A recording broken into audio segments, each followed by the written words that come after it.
Okay, 3, 2. Welcome to the iRacers Lounge. I'm your host, Mike Ellis. iRacers Lounge is a podcast for the iRacer where we talk all things iRacing in a casual setting. Joining me are the usual characters, Greg Hectus. What's up, everybody? It's a sad day today. Rest in peace, Greg Biffle. Brad Wren, final thought.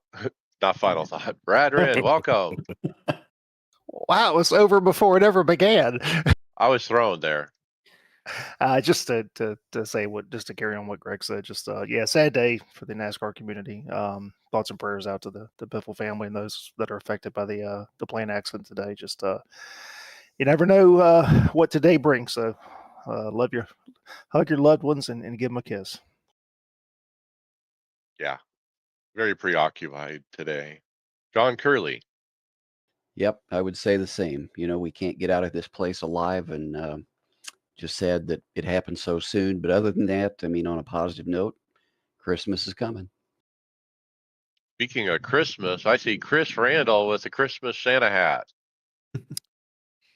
Yes, sir. Merry Christmas, everybody. Follow up on Greg Biffle. That is beyond tragic. I don't have any words that can't already been said, but just really sad, especially this time of year.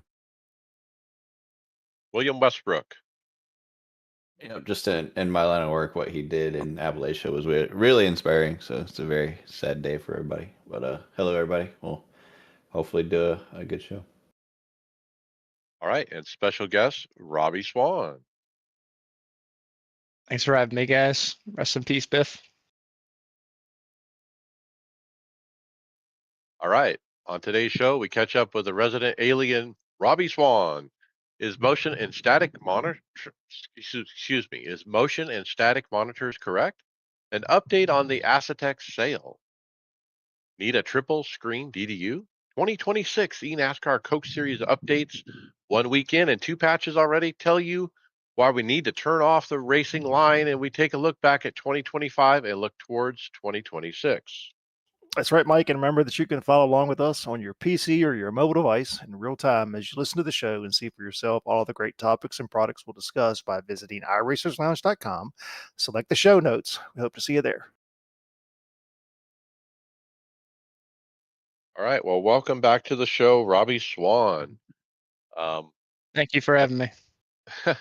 We talked about you last week because you were on the leaderboard, actually at the top of the leaderboard of this great 5th annual Race to the Summit presented by Track Racer and Racecraft Group.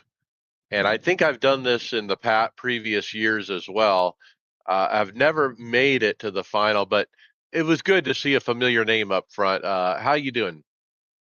I'm in a great mood. That was a lot of work, but I'm super relieved to take the top qualifier spot for the first time. It's a great event that doesn't get enough attention. The whole mountain itself doesn't get enough attention on iRacing. So yeah, thank you for having me on to promote this event. All right. I guess I want to ask, since the event started, how many laps, or do you have any idea how many laps have you tried or attempted to get to that number? This year was on the lighter side. I did about like 1,200. Whoa. Yeah, it was a lot of work. And I guess my next question to piggyback that is, of the 1,200, how much was it that last 5% of trying to get that last 5 seconds or whatever? or did it come in big chunks as you went through the 1200 as far as gaining time? Well, this is my fourth year. Yeah, fourth year competing. So I'm pretty familiar with the mountain. So the big chunks really happened in the first, 100 attempts or so as I refamiliarized myself with the mountain. But at the end there, I was fighting to pick up tenths. And how many times have you gotten like, oh, about halfway up and you realize I'm never going to beat my record, so you start over? You can never tell yourself you're never going to beat your record. You just got to keep trying to finish out the run because, that's how you learn the top half of the mountain. I couldn't tell you how many times I had that mentality in the beginning, and then I get that perfect, like up on my relative through the first half, and then I realize I don't really know the top third of the mountain that well, or I'm not comfortable enough with it, and then I end up either giving that time back or just losing it. So, yeah, I just kept running up the mountain, even if I knew I probably wasn't going to break my time, because there was even times where I thought I was done, and then I was able to find a little time at the top and drop that relative back down below where I already was. All right. So we've been talking about the time trials and the qualifying, and you lead the qualifying effort. Now we go into the main event. Tell us more about what are the stakes? You got prizes up for grabs, or what's going on? So I'm not actually a race organizer. I'm just good friends with them. So they haven't released any details to me yet on what Track Racer is offering up. But in the past, we've gotten full-blown sim rigs for first and second place, and other like very nice sim accessories for third place. To let the listeners know a little bit more about the event, it's going to be taking place 3 p.m. Eastern this Sunday on RaceSpot TV. Please tune in. We've got 15 different drivers from 8 different countries competing, and the competition level is higher than it's ever been. I believe the 15th fastest time, the cutoff for this year, would have won the event 5 years ago. So everybody has just improved a tremendous amount. We're getting more eyeballs on the mountain, and yeah, we've got a little bit of a rivalry brewing between the Americans and the Finnish drivers. It's a lot of fun. It's a friendly rivalry, but it's awesome. Finnish driver Alari Lamansivu has won the past 2 years, and before him, American driver Josh Fox won. And the top 5 right now is composed of 3 Americans and 2 Finnish drivers. So it's it's something to show up and root for your countrymen. Absolutely. It'll be on the main iRacing channel, so they'll be streaming it live on YouTube, I believe. And I intend to watch that for sure. Uh, this is a pretty neat track. Mount Washington, so unique.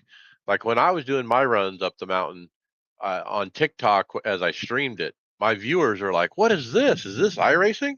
They had no idea that we had a It, rally kind of car style racing in iRacing. They were shocked. it breaks my heart because to me it really is the best thing on iRacing. It's rewarding when you're at any other track and you're fighting and fighting to get a new personal best lap, but the mountain really is completely different. When you finally piece together a long run and drop your time, it's so much more rewarding than any other track, in my opinion. It's like getting a win at an oval, it's just like winning a Yeah, race, right? absolutely. Yeah, it's the same. Getting a new personal best is almost better, if not the same, as getting a big official win. It's a huge dopamine hit. Okay, so we got to talk about Pikes Peak. You know, is that the obvious second mountain that they need to add to the service? Yes, as far as I know, I think Forza has that the rights to Pikes Peak locked up, and they're not giving that up anytime soon. Or one of the other sims. I'm almost certain it's Forza, if you could even call it a sim. Ouch. Okay. I probably say that every year, but I'm like, I want Pikes Peak. I've been up at the Pikes Peak personally, and so I don't know. It draws me, and I love the Pikes Peak event that they have, and so I was never really familiar with Mount Washington until they got added into the service and I started learning about it. Um, so what's next? You know, you're obviously going to try to win this event and win some cool track racer product and stuff. But what's next on your radar? You know, going into 2026, Robbie. What are you going to try to win next? Oh man, that's a great question that I had not contemplated until you asked. I don't know. All my focus has just been on Mount Washington for the last month. Um, just trying to promote this event, grow this event.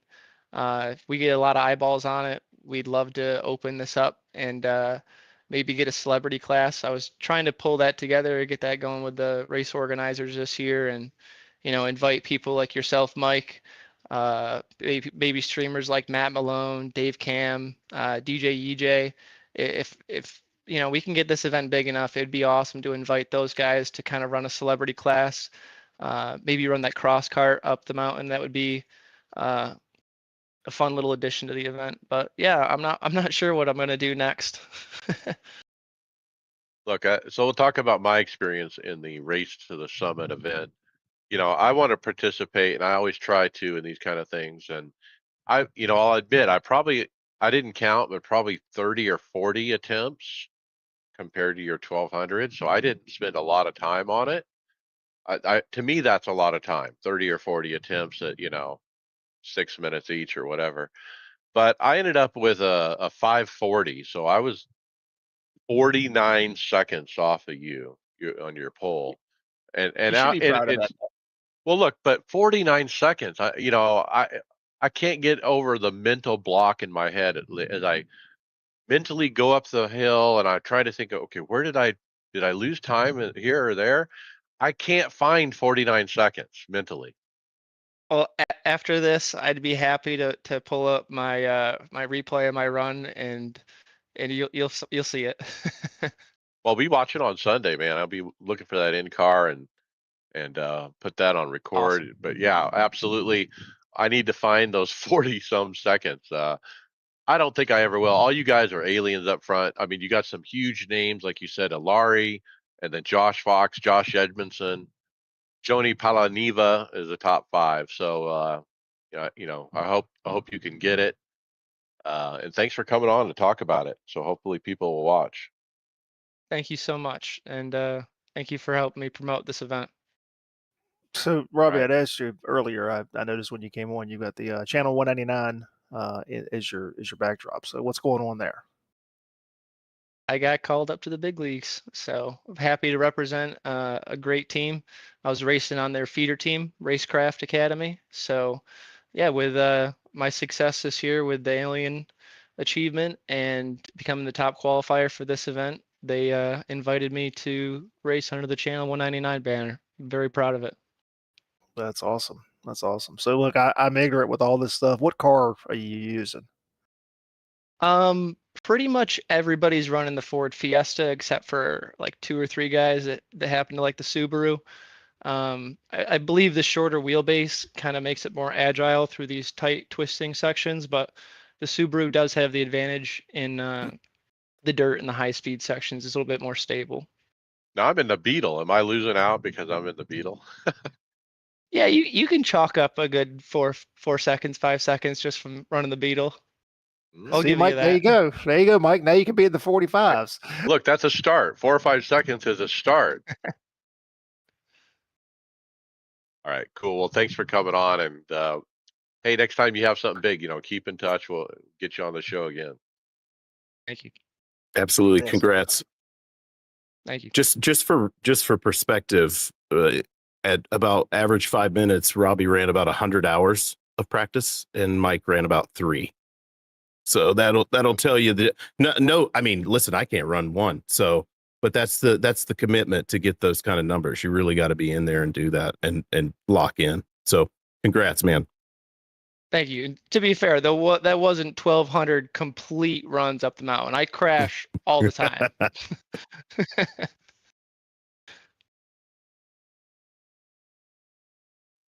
All right, topics. We're going to jump right into Brad to take over the 2026 Season 1 Patch 1 release notes. Yeah, so we had a couple patches this week. First one was kind of pretty quick, but looking at just kind of some high notes here, some user face changes, some critical issues, a lot of blurry issues for some of the VR users. That was quite a bit of chat on the forums. Some FOV calculations not happening correctly. Worked on some improved some draw distances on the trees, different tracks, some audio adjustments as well. So they found a UI bug where some audio controls were actually hidden. So under controls, improve the handling for Xbox gamepads. It's a horrible idea. I can't imagine.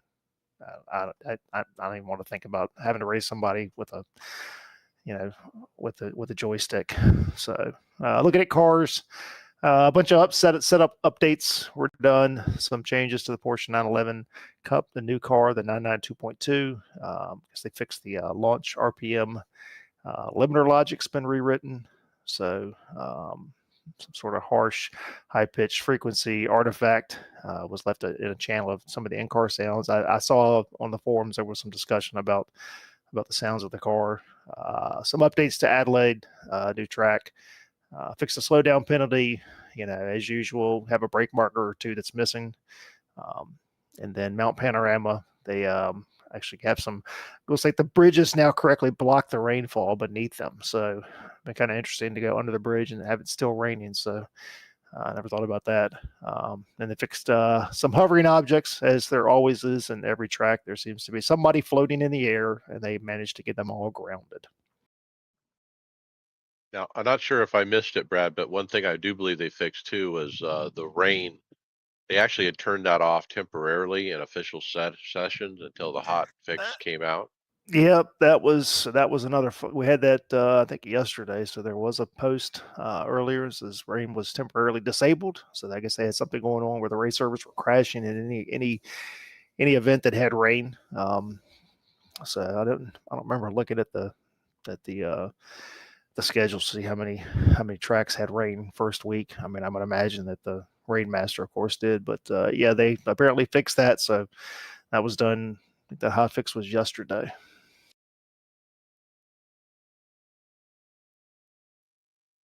All right, John, how about our Trading Paints 2025 wrap up?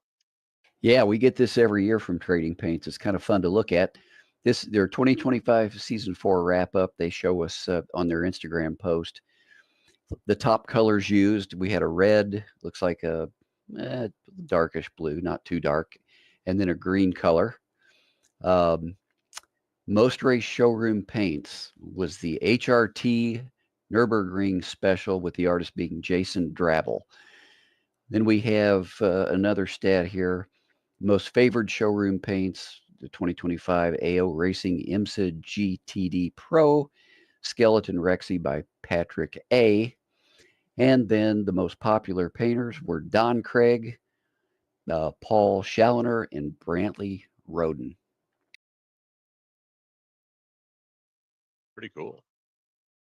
Yeah, it's always kind of neat, somebody who does dabble in painting a little bit. It's neat to see what's popular on Trading Paints. Kind of interesting. The most popular vehicles was the Aston Martin GT3. So, I guess 33,000 paints were loaded. So that's a car that just came out midway through the year, I believe. So interesting. Does that give us an indication about how many people are buying the car?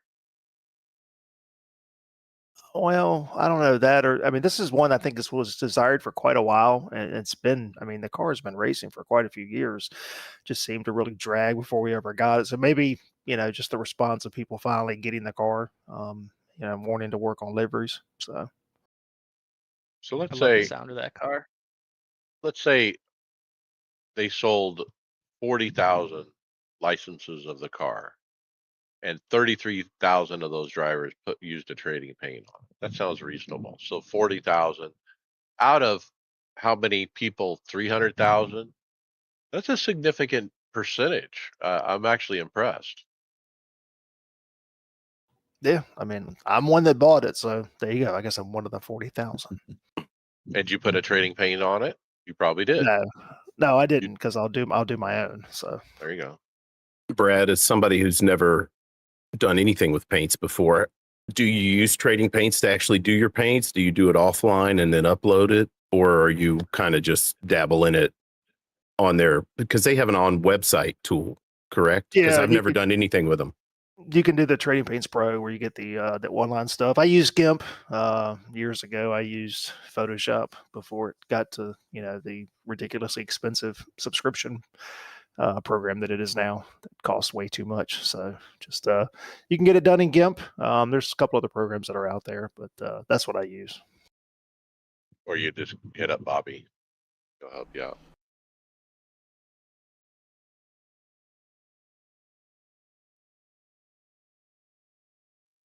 All right, William, why is sim racing so popular? Yeah, 1 second. Let me get back to the page. I got a little distracted trying to find the 2024 Trading Paints recap to see if the Ford and the Chevy were up there as I figured they would be, but apparently they took that down. So why is sim racing so popular? A video by Danny Lee. A lot of these reasons. I mean, we've heard a lot of these before. He kind of marks it down in this video.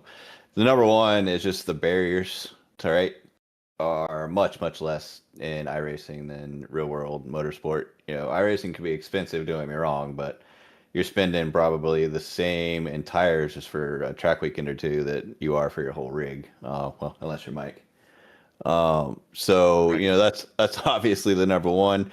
Number two, 3, 4, 5, whatever. We said this phrase before. The cars are fake, but the racing is real, right? So you get that adrenaline rush. It's just so fun, and the competition is so good. And in addition to that, you don't need a whole team behind you. It's just your individual agency, and you on the sim against 20, 30 other racers, however, depending on your series, what you're doing. Some other things he mentions is just,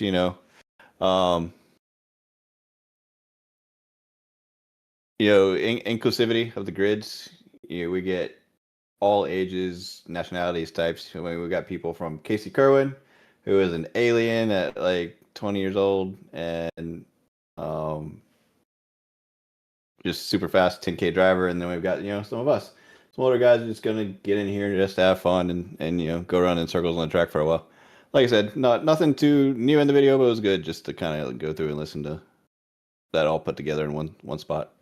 To the inclusivity thing, I love the part that we're racing globally. Like, Robbie, you're racing these guys from Norway who are actually, they're known for being rally drivers over there actually. And so it's kind of neat, the USA versus those guys over there. What do you think? I think it's awesome. I mean, it opens the door for so many people that would never have the opportunity, to make a stamp on the racing community. People like myself, I don't know how people afford real race cars, so I do what I can, and I love it. Yeah, I mean, we've talked before. I mean, I think that the difference when it comes to sim racing versus, look, there's Madden, there's college football, there's the NBA 2, K2, whatever it is. There's all these other, video games that simulate sports, but if you play the NBA thing, you're not touching a ball. When I sit down at my sim rig, I'm grabbing a steering wheel, and I'm recreating something as close as I can to what the drivers actually do. I think that's what really separates sim racing from the rest of the video game, and I use video game loosely. Sports that are out there. I think that's to me that's the one thing. And as somebody who raced years ago, it still fuels the need that I have for that competition. But again, as a racer, I've always watched motorsports, and this is as close as I can get. I've been down the road of real motorsports, and it's expensive. It's very expensive. But I think that's really the thing that separates it from it is, we can do those things, and there's there's no barriers there when it comes to that. One of the things talks about is a level playing field. I'm able to go in and race against people, and it's fairly level. Yes, there's you can spend hundreds and thousands of dollars on high end equipment, but at the end of the day, it's still simple inputs, left, right, gas, brake. It's not a huge. It's not like this guy's got a better motor or all of this. So I think that's one of the other things I think draws people in from the competition level. I remember seeing Max Verstappen on a podcast not too long ago say that there's a lot of advantages to sim racing for your kids versus kart racing, because kart racing there's no suspension. It's a totally different style of driving where if you put your kid in a sim, they're going to learn more about how a car with suspension is going to behave. So it's something to think about.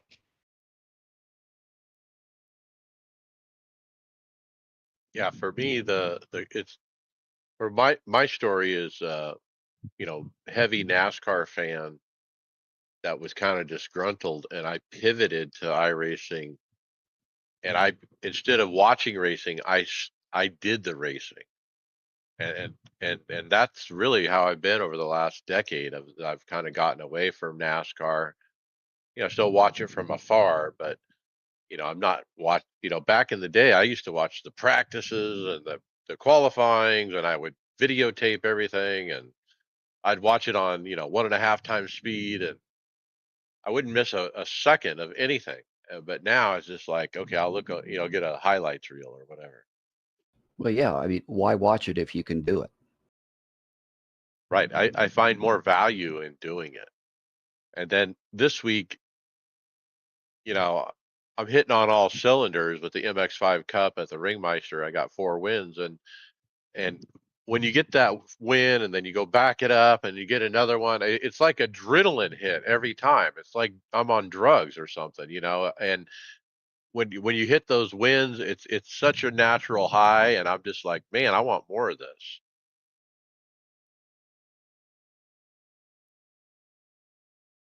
Good video.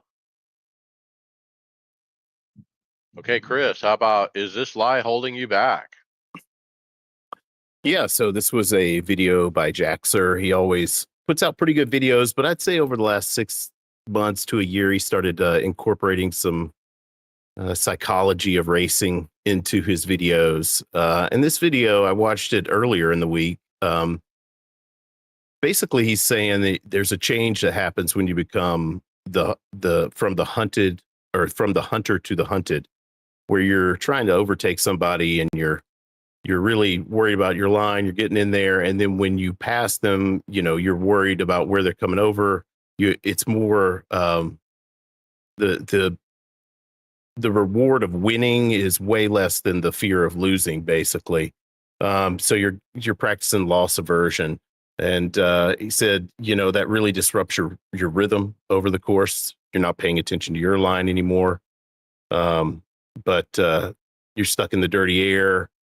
And he said once he started believing in himself and really just like sending it and making those moves, that's when it changed for the better for him. And then he started with the power of defending, even if they're slightly faster, just concentrating on your line, doing what you do best. Usually they're going to make a mistake behind you and they'll start trailing off. Whereas you don't even have to worry about them. You could just focus on what you're doing. But better to try to make the move than never make the move at all.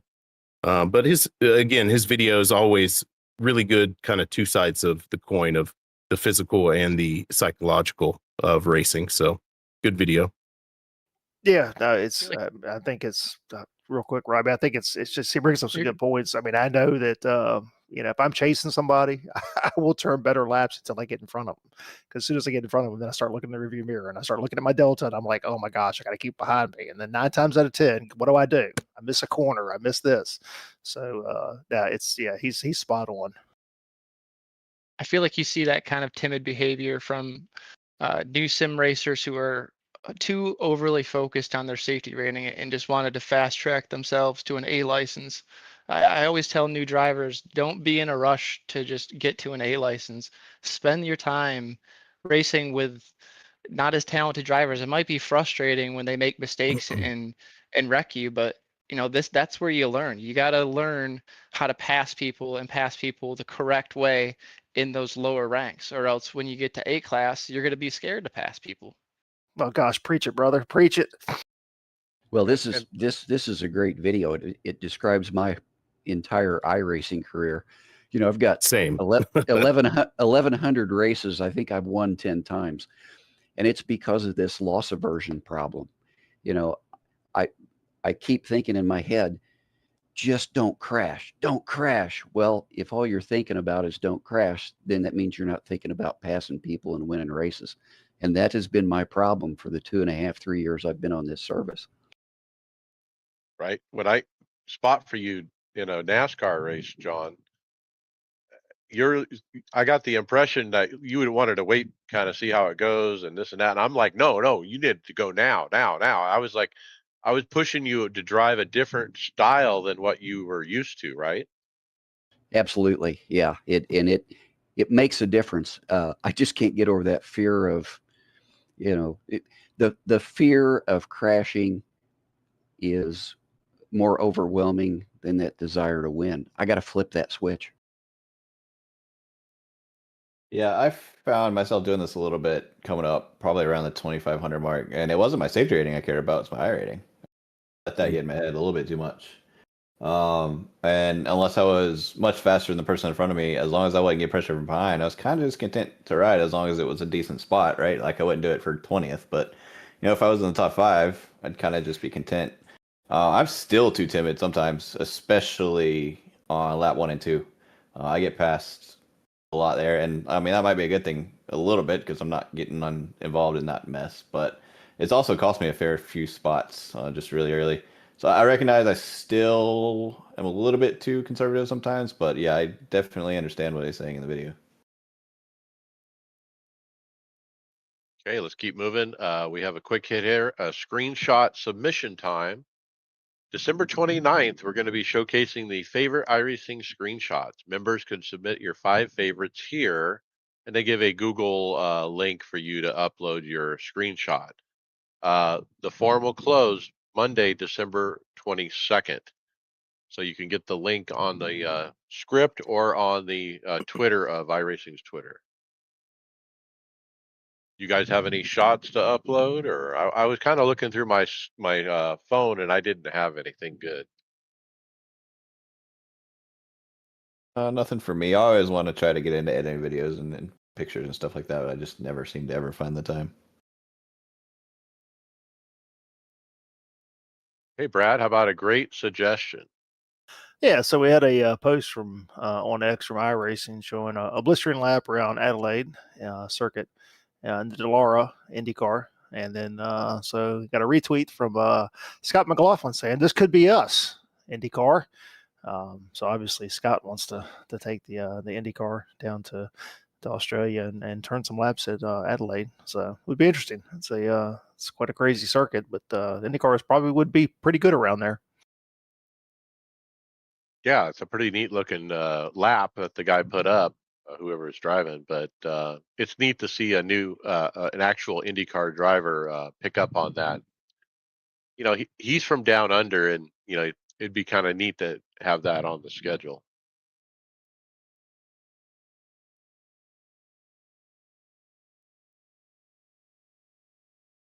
All right, a very fruitful partnership. Who's up, Chris? Yeah, so had a post from FIA, and I actually signed up for this in my first year of iRacing through FIA. They partnership with iRacing starting a couple years ago, and they created a global entry point to motorsports. Basically, it's a year subscription at a discounted rate, and it says that they've, I think, 20,000 12-month subscriptions activated and more than 123,000 drivers competing in the FIA F4. And I also believe when I did this, you got the FIA F4 for free with this subscription. But it's really neat. It's really an easy way to get in. And, if money is an issue, you can get in there your first year. And of course, once you get in there, you can make some credits on actually racing. So just a really cool post about getting people involved and getting people onto the service. What a great car, the FIA F4. It's kind of Absolutely. a sweet spot on the open wheel side as far as popularity. If you go look at all the open wheel races right now and how many are in each, F4 is where it's at, baby.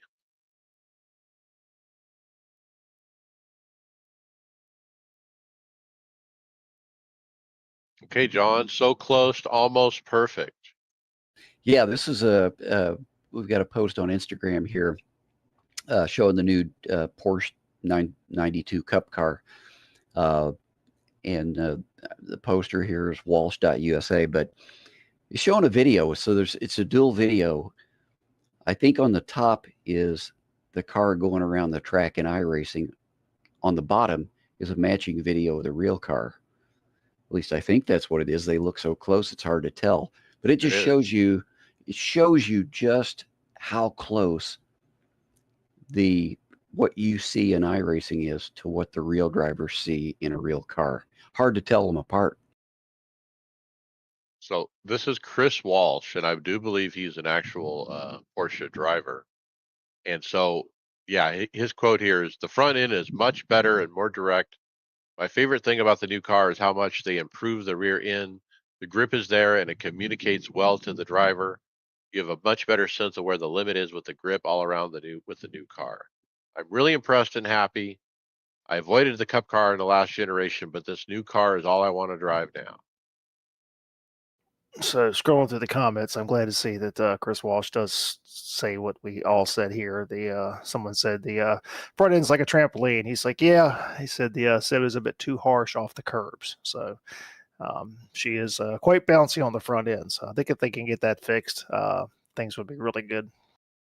Fix that shaky windshield wiper as well, because that thing's shaking like crazy in the iRacing version. It's a feature, Chris, not a bug. Okay. Yeah, I don't know who all has tried this car yet. It's a lot of fun. I do miss the old one without the assist. I realize it's not iRacing. I realize that's what's happening in real life. I get it. I still miss it. But this new car is a lot of fun. I raced it in a few different places. Road Atlanta, Road America. We've done a few, and it's a lot of fun to drive. It's really good. So if you haven't given it a try, maybe the next downtime, if you haven't bought it yet, go check it out. I'll take this one. The racing line equals sabotage. By Empty Box. Empty Box is back. We have not had a video from Empty Box on this show for a long time. Years? But anyway, a iRacing related video from Empty Box. He actually shows his face, I think maybe for the first time ever, but that I know of. I had no idea what he looked like. But anyway, back in the day, he was a famous iRacing YouTuber. But he talks about the racing line, and his main points of argument are, he talks about the problem with it. Okay, um, it trains them to look directly in front of the car, which goes against the driving principle of looking where you want the car to go. You want to look far away. You want to look past the apex, kind of thing. So there's that. Common reasons are bunk, he said. The presenter dismisses common excuses for using the assist, such as not knowing the track, limited play time, etc., etc. And then what drivers should do instead? Turn off the assist and use your eyes and brains effectively. And so with this video, I was encouraged to go ahead and turn it off. And I did. I have turned it off, guys, finally. And I'm still able to have some speed. It finally worked out where I'm able to keep it on the track without the driving line. Yay! I think you'll continue to get better, Mike. I mean, again, look, you get in your real car, you drive down the road. Where do you look? You're looking way down the distance. The driving line, and look, even without the driving line, it's easy to fall into the trap of in sim racing is to look right in front of the car. Again, you need to look further down the road. So I'm glad to see that you decided to turn it off, and you've seen that you can complete a lap with it off now, and you've actually won races with it off. So, see, Mike, good job. We know Daryl Waltrip. Like... Go ahead. Sorry. I was going to say, Daryl Waltrip used to say when you're driving a race car, you should be looking at the top left of the windshield. That's where your eyes ought to be. And I always thought with the racing line, yeah, I'm looking down at the road and I can't see what's going on around those, especially the turns. So yeah, I turned it off a long time ago. I definitely feel like it's going to help you in the long run, Mike, because it's going to make learning a new track easier. But at the end of the day, it's not really giving you the visual cues that you really need, which are your braking points. It's just going to be a continuous line. You should be focused on markers around the edges of the track to gauge where you should be braking consistently. Right. I also turned off auto blip and went to anti-stall clutch, at least for all the cars except for the Audi 90. I don't know how to shift that thing. Yeah, that one's a tough one. I was interested. I've never played, or well, I haven't played it in many, many years, but he said Gran Turismo has a feature that's more useful than the driving line where it shows, I think it was the apex or maybe the turn in point and then the apex. I don't know that I would use that either, but definitely would be, I think, more helpful to actually learning where you're supposed to get on the track and how much room you got to drive out of the corner. So, Well, it It was is cool to time. see empty. It is cool to see Empty Box making videos again. It was 10 years ago when I was searching, most realistic racing sim that I came across Empty Box's video. I think it was him running Indy cars at the Milwaukee Mile. And that's what sold me on iRacing 10 years ago. So good to see him back. Well, Yeah, it looks look, like sorry, William. I was just going to say when Empty Box talks, I listened, because he has that history. He has going back. We always, took what he said to heart, and so when he basically said, "Turn the damn line off," is what this video says. I did it, William. yeah, it looks like he came back about 3 weeks ago and actually started streaming and kind of uploading his videos to YouTube too. My YouTube algorithm's doing some weird things lately. I'm always looking for extra iRacing content because I normally watch YouTube instead of TV at any time. But yeah, definitely gonna be checking some of his stuff out. As far as the racing line, it's no secret I watched a ton of content before I actually got into. I told the story when I first came on the podcast. I watched a ton of content before I actually jumped in and started iRacing, and that was one of the things that I had noticed beforehand is just everybody just trashing on the racing line. So I'd never have actually raced with it on. The first thing I did when I got in the sim was turn it off. So I couldn't imagine turning it back on as a way to learn a track. All right, moving on. Brad building an AI setup. Yeah, we got a video here from Tommy Brandon. This is actually the second part of his video. He did one, I guess, almost 6 months ago. Talked about this. So we've kind of talked about this through the show different times about the trying to leverage ChatGTP into helping with a setup. And he actually involves Motec as well. One of the things he does talk about, though, one of the problems and the challenges is with iRacing, especially, is what happens every 13 weeks, every 12 weeks, guys. Change. We get Never. that's right. We get an update. So one thing he's had to do is to try to address the challenge of the constant updates. So he's had to go back and kind of had to rework the AI, and that involves trying to put the update notes in there and get AI to understand, or chat GPT to understand. There's been changes made. But then as far as going through it, getting the targets and the formulas, Chat GPT, that's a hard thing to say sometimes. Chat GPT to analyze the changes, predict the consequences for the setup and whatnot. Run a clean air test. Advised to go out and run about 10 laps or so by yourself and get a stable baseline. Then you go through and you kind of export, analyze the data. Get optimization suggestions from Chat GPT. Again, then test in dirty air, and then kind of the final tuning thing. So, one of the key takeaways as he talks about, the AI assisted approach provides kind of a target and a systematic path for setup building. Will save a massive amount of time compared to just kind of the blind, trial and error. But again, he says it does like anything else with AI. You have to train AI. You have to train Chat GPT to understand, especially with the new parameters of the car, the baseline changes, and all of that stuff. So again, we talked, I think it's an interesting tool to use. I think I would like to try to see iRacing incorporate this into the sim itself. I think we talked even last week that there's, we know they've got a collaboration with Microsoft AI or whatever. They were supposed to start working on some of this. So it's a lot of work. I don't have the time to do all that.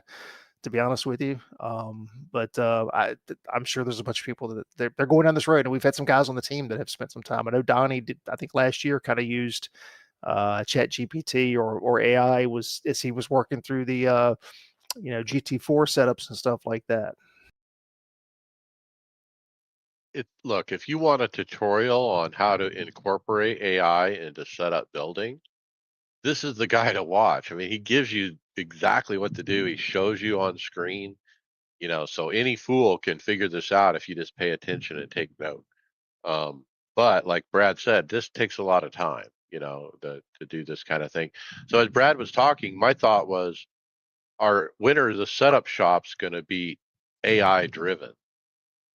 Funny you should say that. Go Setup Shop is actually I'm not currently subscribed to them, but Will Weaver is one of our listeners, and apparently they have just launched a thing where you're going to be able to put into their application what it's doing and what your setup's doing. You understeer, oversteer through the middle, whatever, and it's going to supposedly suggest setup changes for you. I don't know how well it's going to work. I haven't messed with it. I haven't tried it. Like I said, I don't currently have their subscription. He does it right now. But yeah, it's coming. Yeah, I've got it. I subscribed a couple of weeks ago, so I'm curious to play with it this weekend. I'd love to hear a development blog about what exactly Microsoft and iRacing are doing with AI. Are they working on something like this? I mean, just give us a tidbit. We'd love to have this stuff native. Yeah, Maybe they're working on stats. We need stats so bad. we need a stat, but unfortunately, I'll go on a little tangent here. It seems like everywhere is going backwards in the stat department. When I was, a teenager growing up, I could go on my Halo 3 record and look up every stat from 7 years ago I wanted to, and now you get, just like iRacing, you get like 2 little blips and you're done. So unfortunately, I don't think it's just a iRacing thing. As far as this particular setup, AI setup method, though, I think the thing that sets him apart is incorporating the Motec telemetry data. I think that might actually go somewhere. Some of the others I've been really skeptical of, just typing stuff into ChatGPT, copying the setup and saying, hey, I'm loose, fix me. Incorporating this Motec telemetry data, I think, actually has a chance to make something that might actually be useful, at least in my opinion. Question for Robbie. As you compete in these high-level events that are open setup, do you feel like you're at a disadvantage because you're not, a crew chief, a setup builder? Well, fortunately, I surround myself with people a heck of a lot smarter than myself, because without them, I definitely would not do nearly as good as I do. Yeah, having somebody on the team, having a friend, a teammate, anybody that really takes the time, if you're not going to test with you and just bounce ideas back and forth and just test with you, it's super, super important at the level I'm at right now. Yep. Yeah, Robbie, I've got a question on that for these setups. So when you guys are working on setups for these cars, are they setting these up for the car or more for the driver in that car? That's a good question. I would probably say probably for the driver more. It has to be something you're comfortable with. A lot of people they prefer something tighter than other drivers and vice versa. Some people like it looser. But I mean, usually you get something that's like 95% similar, and then you just make a couple adjustments to loosen it up or tighten it up depending on what you prefer. All right, let's keep rolling. John, we have the 2026 Season 1 development blog video. Yes, we do. So, iRacing puts out every time the new season comes out, you can go in the forums and you can get the text version of what's going on with the changes, what's new in the season, and all the updates. They also release a YouTube version, video version of that, and that is out now. So you can go to YouTube, look up iRacing Development Update Season 1 2026. The advantage of doing that is you don't have to read, and you also get some of the visuals on things like new cars, new tracks. Yeah, it's just an easier way to digest that wall of text, that's so off-putting when you first see it.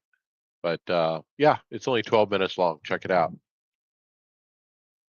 I got Have you feedback. can Oh, go have you ahead. guys tried Lucas Oil yet? The new off-road track? Yes, with the cross car. Yes, it's pretty cool. Yeah, it was really fun. Much more technical than the other off-road tracks that we previously had the ability to run. Now that was I had turned off the driving line for that cross car and that new track, and I came out of the pit and I didn't know where to go. Okay, do I go left or right or go straight or which way do I go? And I basically stopped and another car came by. I'm like, okay, I'm going to follow that guy, and that's how I learned the track, was just following somebody, because it wasn't really apparent to me which way to go. It is a very odd blind pit road exit. I could definitely see that happening.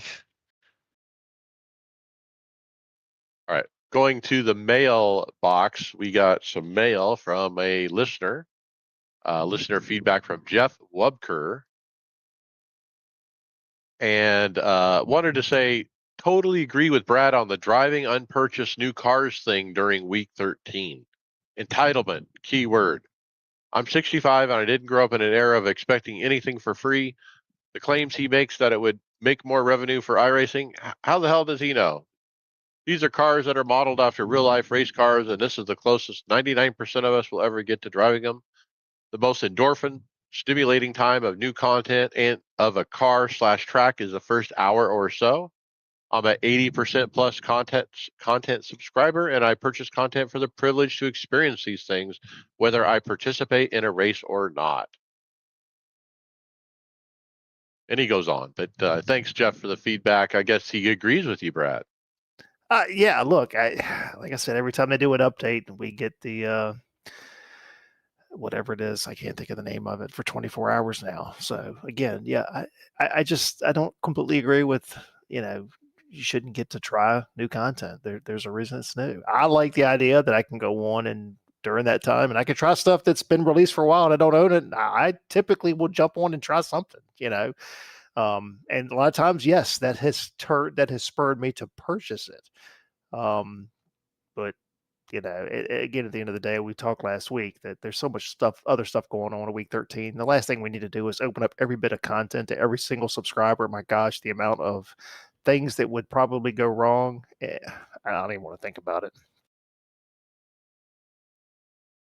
All right, I'm actually going to take the next one as well. It's called Not the Fix We Needed, and it's from our old friend, Will Gibson, former producer of this show.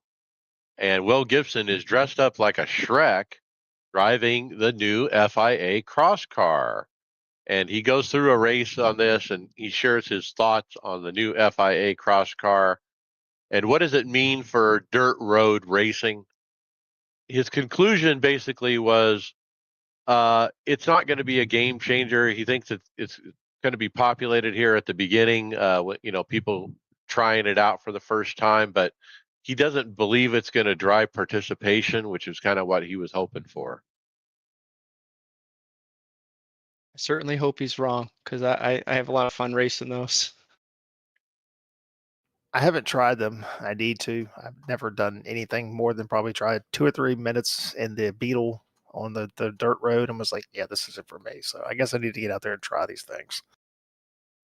I would like to I see tried- iRacing revisit the setups that they released with them because, I mean, granted, I'm privileged to be around very talented dirt road racers that can tune those cars very quickly, but only a couple changes and that car became a lot more drivable. I found that the stock setups to be very twitchy. So I really hope they revisit those and update those setups sooner rather than later. So, that reminds me, we had Richard Murtaugh on a few weeks ago, and he said the same thing about the dirt side as far as the fixed setups. He's like, as soon as you get to it, you make some adjustments in the open side, it's a completely different car. Very different car. 100% agree. So, I don't, I'll get into my rant about fixed setups later on when we get to results. So. The cross kart's pretty fun to mess around in. I don't see myself driving it in any other time than when we just put up random hosteds for fun, right? I'm not going to go drive the official series. I think the problem the guy in the video is talking about is more to do about it being dirt road than about the car. Like, you have the same thing in the Mazdas, right? The Mazda, rookie Mazda gets farmed by 10,000 iRating people. There's some people who never leave the Mazda and are 9,000 iRating, right? So I think it just doesn't suffer the same thing that he's talking about on the dirt side because there is that participation. There's 12 splits in the Mazda, so these lower I-rated people are not getting forced out by the aliens, and you're just not going to have that in dirt because it's just not as popular. You're going to have 2 splits, 3 splits.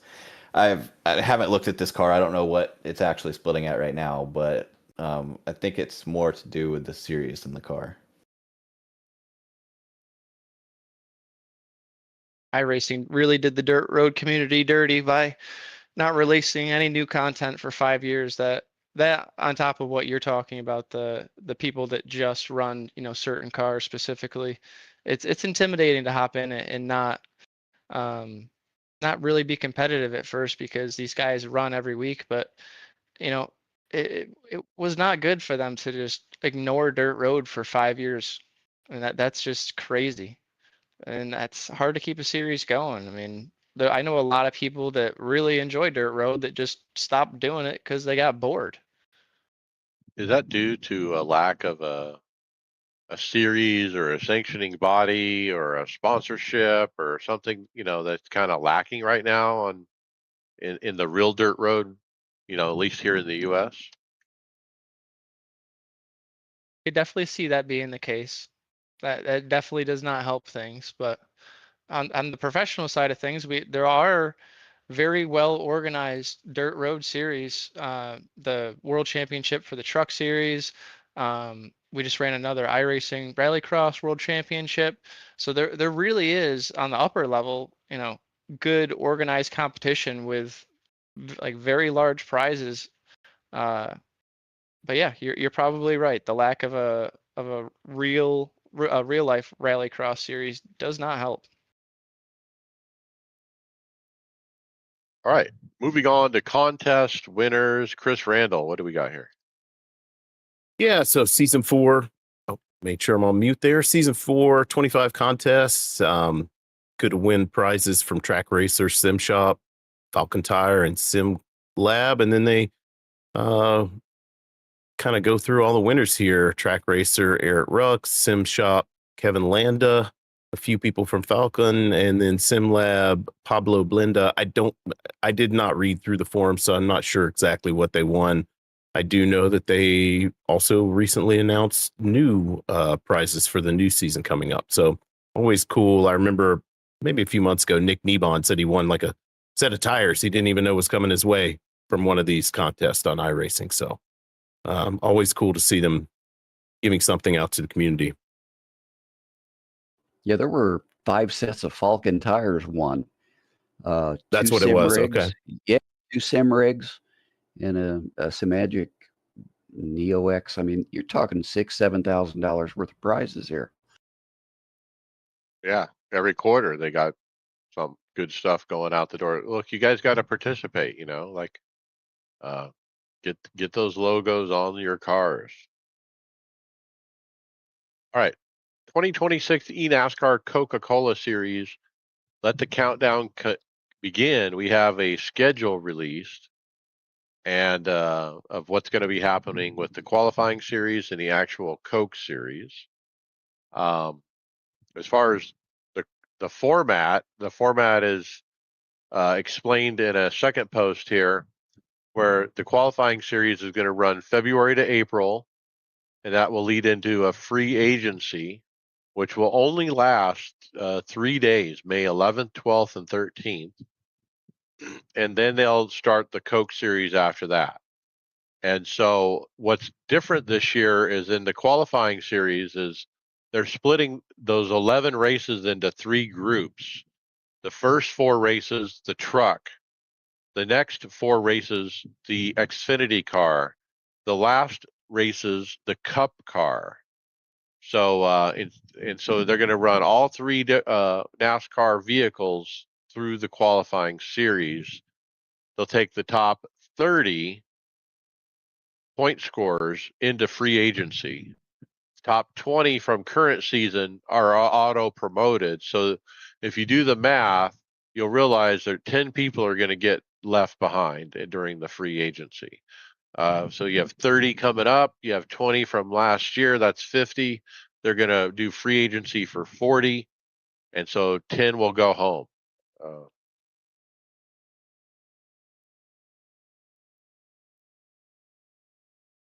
right. Any thoughts on the changes? No road course either in the qualifying series was notated by somebody. If you're one of those drivers trying to qualify in, focus on your social media and getting your name out there. Run leagues, get your popularity up, because I would certainly feel terrible if I was one of those guys that qualified but just didn't have enough support to get picked by a team. So it's work on your social media. So it's becoming more realistic. Instead of bringing money, you just got to bring followers. Clout. Look, a lot of these teams are sponsor driven, you know, and so they gotta you bring on somebody that can actually represent their sponsor in a way. And so, yeah, you got to be personable, like you said, presentable on social media. And to make it super realistic, I heard there's going to be a lawsuit over this arrangement.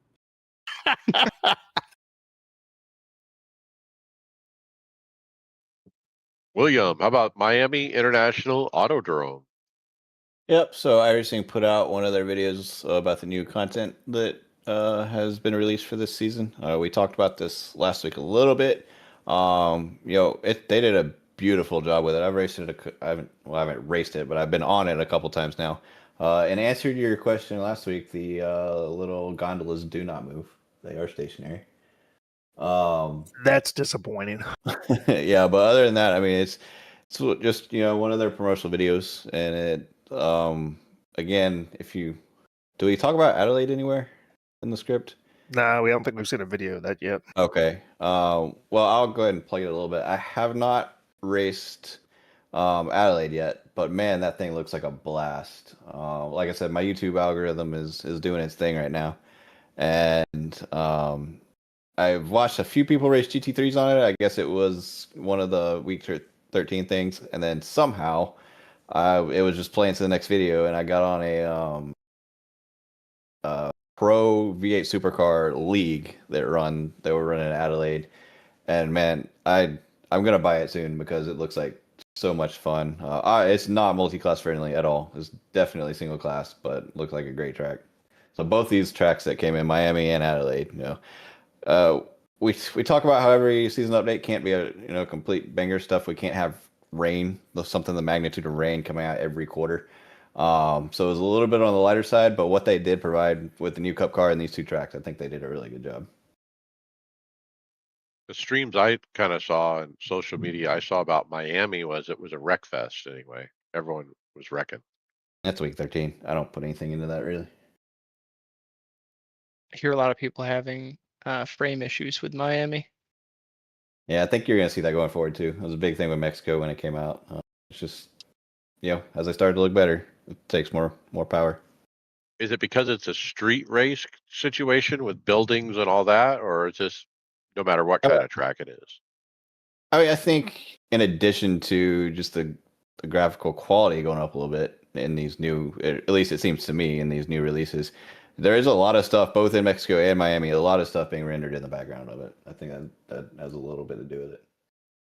Yeah, well, I think you get a lot more of that on the road course side anyway. I mean, you start looking around. I mean, you can go into some of the like the boxes on there, and there's seats and there's chairs, inside the buildings. I mean, it's ridiculous what they do, but all that stuff's being rendered. So, I mean, I turned a few laps in Miami, very similar to what Mexico was. So, on the oval side, I'm that 120 to 125. I'm around 85 to 90 or so. So it's not horrible. But I mean, look at even just the screen cap from the video we have for Miami. Look at all the detail that goes into stuff not even on the track. Like you can see into the stadium, the interstate highway is rendered off in the distance of the track. There's a lot of stuff that your system's being required to output there. Yeah, it looks great though. Both these do. For your non-tech savvy people like myself, is that something that you could help with just your graphics card, or can you get away with just improving your computer's RAM? Would that help you? Once it's all So- rendered in initially. So iRacing is really CPU heavy. Your CPU and your graphics card upgrades on there is going to do a whole lot for you. Obviously, the graphics card because it's in charge of rendering. You can also help with some of the settings in iRacing itself. Some of the graphic settings you can turn a lot of that external stuff either down or off, and it'll help you with your frames there too.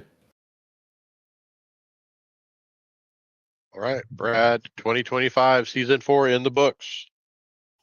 Yep. So we kind of, as we typically get at the end of each season, get a kind of a recap from iRacing. This was an ex post. So a little over 38,000 unranked races, over 430,000 ranked races, 135,000 hosted events, over 604,000 total events. So unique drivers, 257,590, and then 8,675,974 total drivers. So looks like, right under that 250 mark or so for unique drivers. Laps completed 160 million, and then 321 million miles complete. So 3,155,295 hours of racing.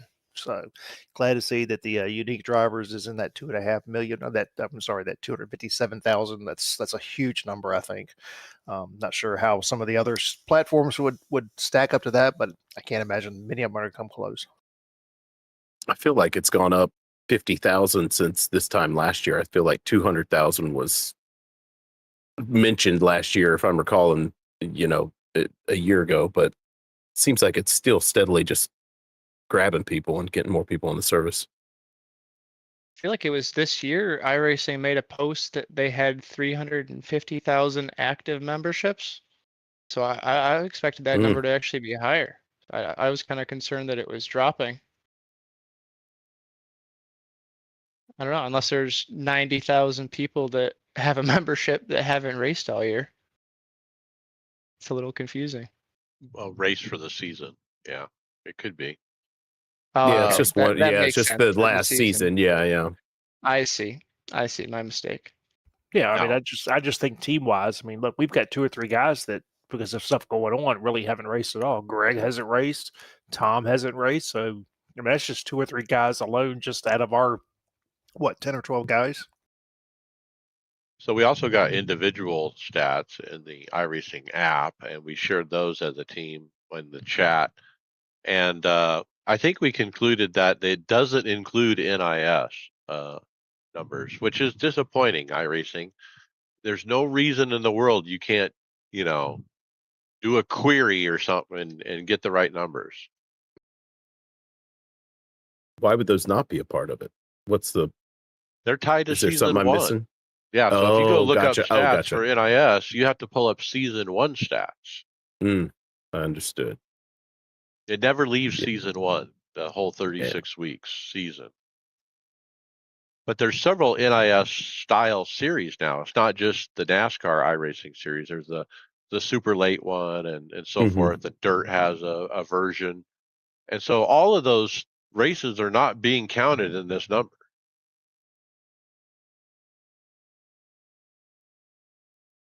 Again, flaws with the statistics. We need proper statistics that are queryable, verbally, like a chat GPT kind of thing.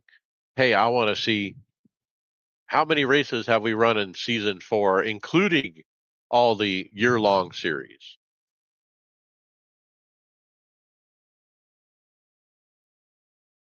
All right, John, here's the one you were talking about, the season 1 contest. Yeah, we talked earlier about the winners for season 4, but now we've got the announcements out for the season 1 2026 contests. Again, I mean, these are good prizes. Heisingfeld's giving away the Heisingfeld one wheel that Brad Wren was coveting at the at the Sim Gaming Expo. Wink. You're being very generous there. Sim Shop, they're going to give away a new Simagic GT Neo wheel. We've got Falcon tires again. You know, you win a set of tires. You don't get the rims, but you get the tires. Sim Lab's going to give away a P1X sim rig. I mean, these are great prizes, and all these contest providers want you to do is run their logos on your car. That's all you got to do. Pretty easy. Just turn trading paints off. Well, now is that true? We had this debate before, didn't we? It is. It is, unfortunately, I believe. William, how about how to save replays? Yep, iRacing put out one of their new iRacing 101 videos, or I guess they call them how-tos now. Just kind of going through the process of saving replays. I'm all for this, and I actually like when iRacing does this, but did we need a how to save a replay one? I thought that was fairly intuitive, but the clipping thing is funky sometimes. Okay, yes, I'll give you that. The clipping, especially in the new UI, the clipping thing can be a little funky, but I have it set up to where it asks me to save the replay when I exit the sim, just so I don't forget, just in case I needed to save it for some reason. So that I highly encourage people to do, because you can always just X out and not save it and save disk space. But yeah, other than that, I mean, I think it's fairly intuitive. All right, I got to take this one because it's Dave Cam, YouTube, doing MX5 at the Nordschleife, and he calls this type of race is a very rare. It's truly amazing, and he shows top split in the Ringmeister with the Mazda MX5 Cup car, which I've had so much fun in this week. And Dave just shows his race and how it went. I actually picked up a couple tips from him that I wasn't aware of, like going on the outside of a right-hander at the top of the hill. He was able to make passes every single lap doing that before the corkscrew. And just how he handles the people on the long straight with the drafting that's going on. In fact, in his race, they went 4 wide at one point down the straight. And so you can really throw a blanket over these Mazda MX5 Cup cars at this track. 5 of us, racing for a lead. It's just amazing racing. If you guys want to see it instead of participate, check out Dave Cam's video. Pretty cool.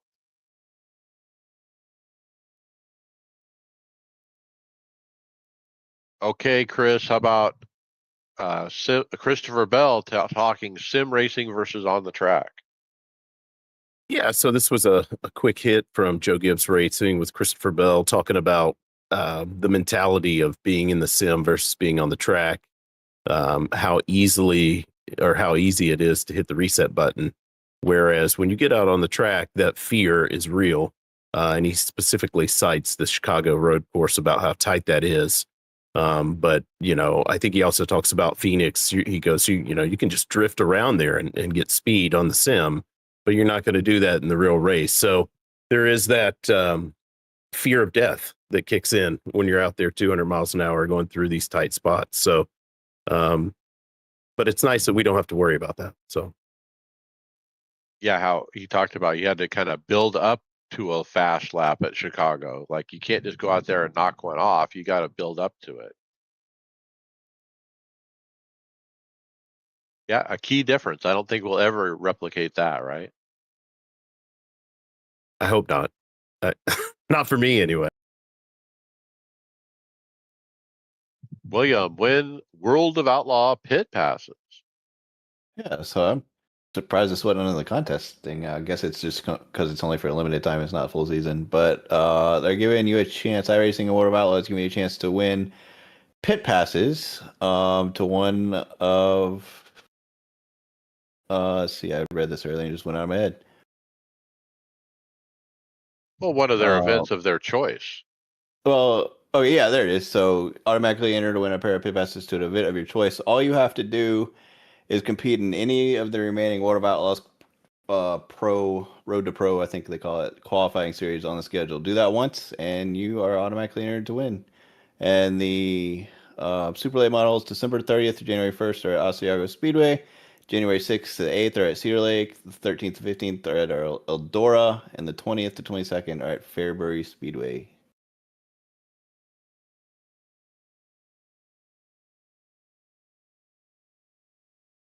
Okay, and then I'll take the next quick hit. Joshua Justice puts up at the forums Mad Max MX-5s. He shows a screenshot of the MX-5s going around the track with a spike sticking out the right rear of the tire, and sure enough, looks like about a 5 or 6 inch spike. I wonder if you get door slam and you can cut the guy's tire. That'd be kind of crazy, huh? Yeah, this is awesome, man. I need to get back and run in the MX-5s if I can go out there and rip people's tires open.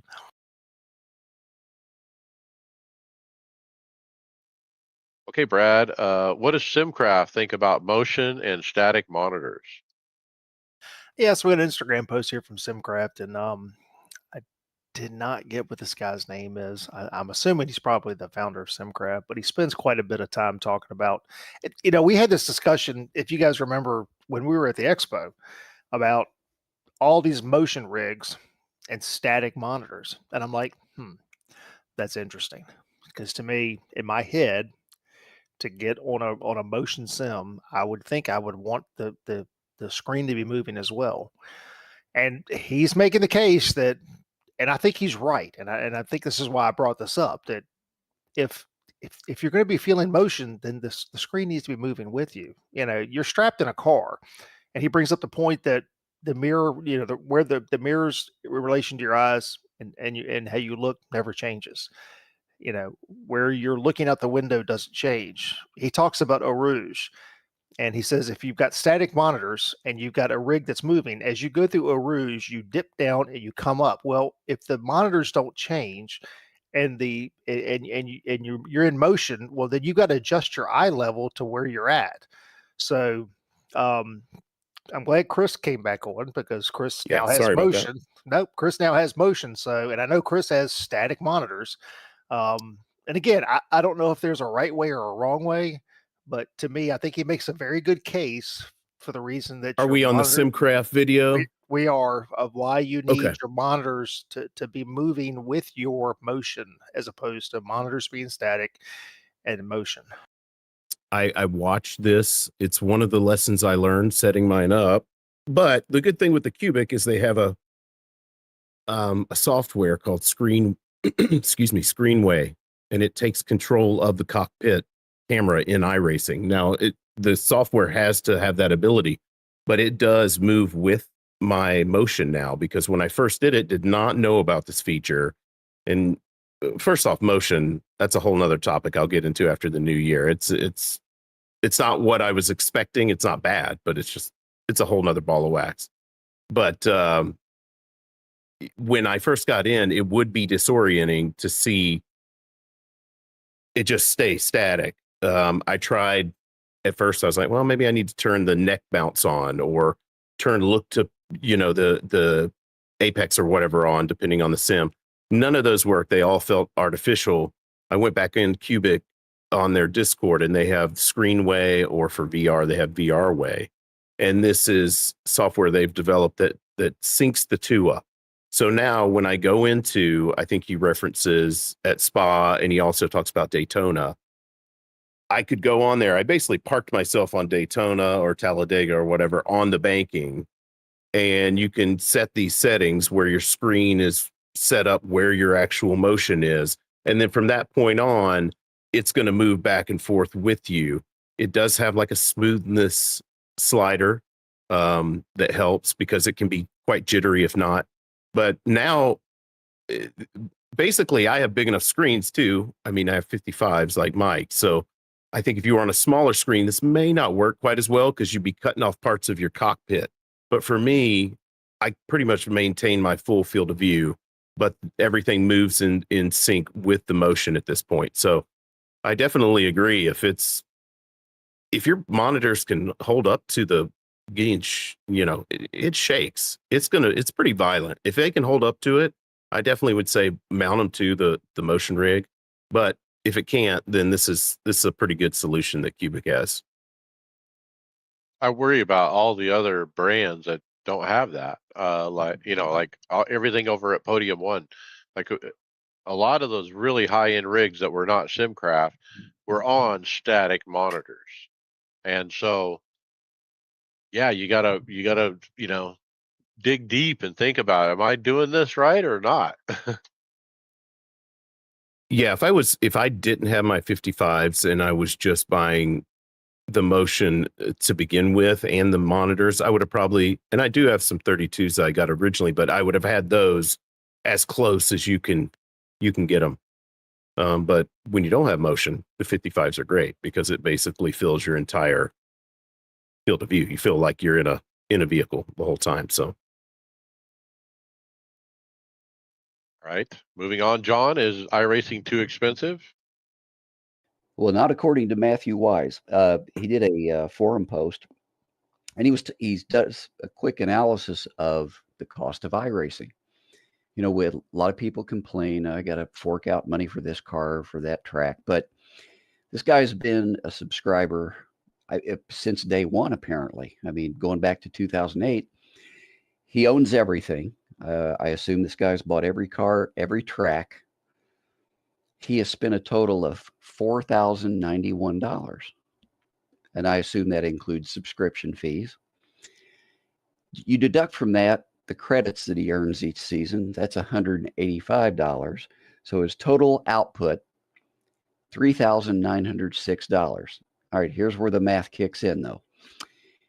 In 17 and a half years, he's got 6,379 days. That comes out to a cost of 61 cents a day for iRacing if you own everything. Cheap, cheap, cheap. It's Boy, a it deal. is. Where else Yeah, you it gonna really get grinds this? my gears when I hear people complain about the price. Go get a golf membership and let me know how much that costs. Absolutely been There- there, done that. there's so much emotion behind it too. I don't understand it. What you're getting for it, it's not perfect. Nothing is, but they're constantly updating. They're constantly making it better. You're not going to find a better community. It's just, I mean, you pay the same for a subscription to a Netflix or whatever a month. You're not, I mean, less, it's way less than that in the end. So Guys, the price of tracks and cars literally has not changed in 15 years. You get what you pay for. People need to realize that. If it's out on of the your budget, internet, sorry. no, go ahead. No, that's pretty much all I wanted to say was if it's out of your budget, I'm sorry, but there's a market for people like us who can't afford to pay it, and I'm more than happy to pay the money because I get what I pay for. I don't want it to be cheaper and then get less content. Absolutely. Yeah.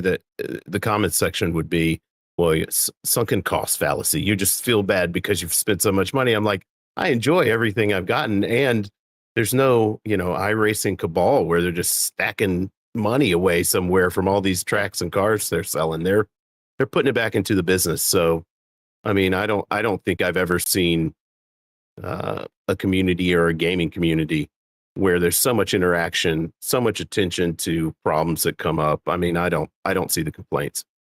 Well, look, let me make it very clear for you. I left the service for 7 years. When I resumed my membership, guess what was there?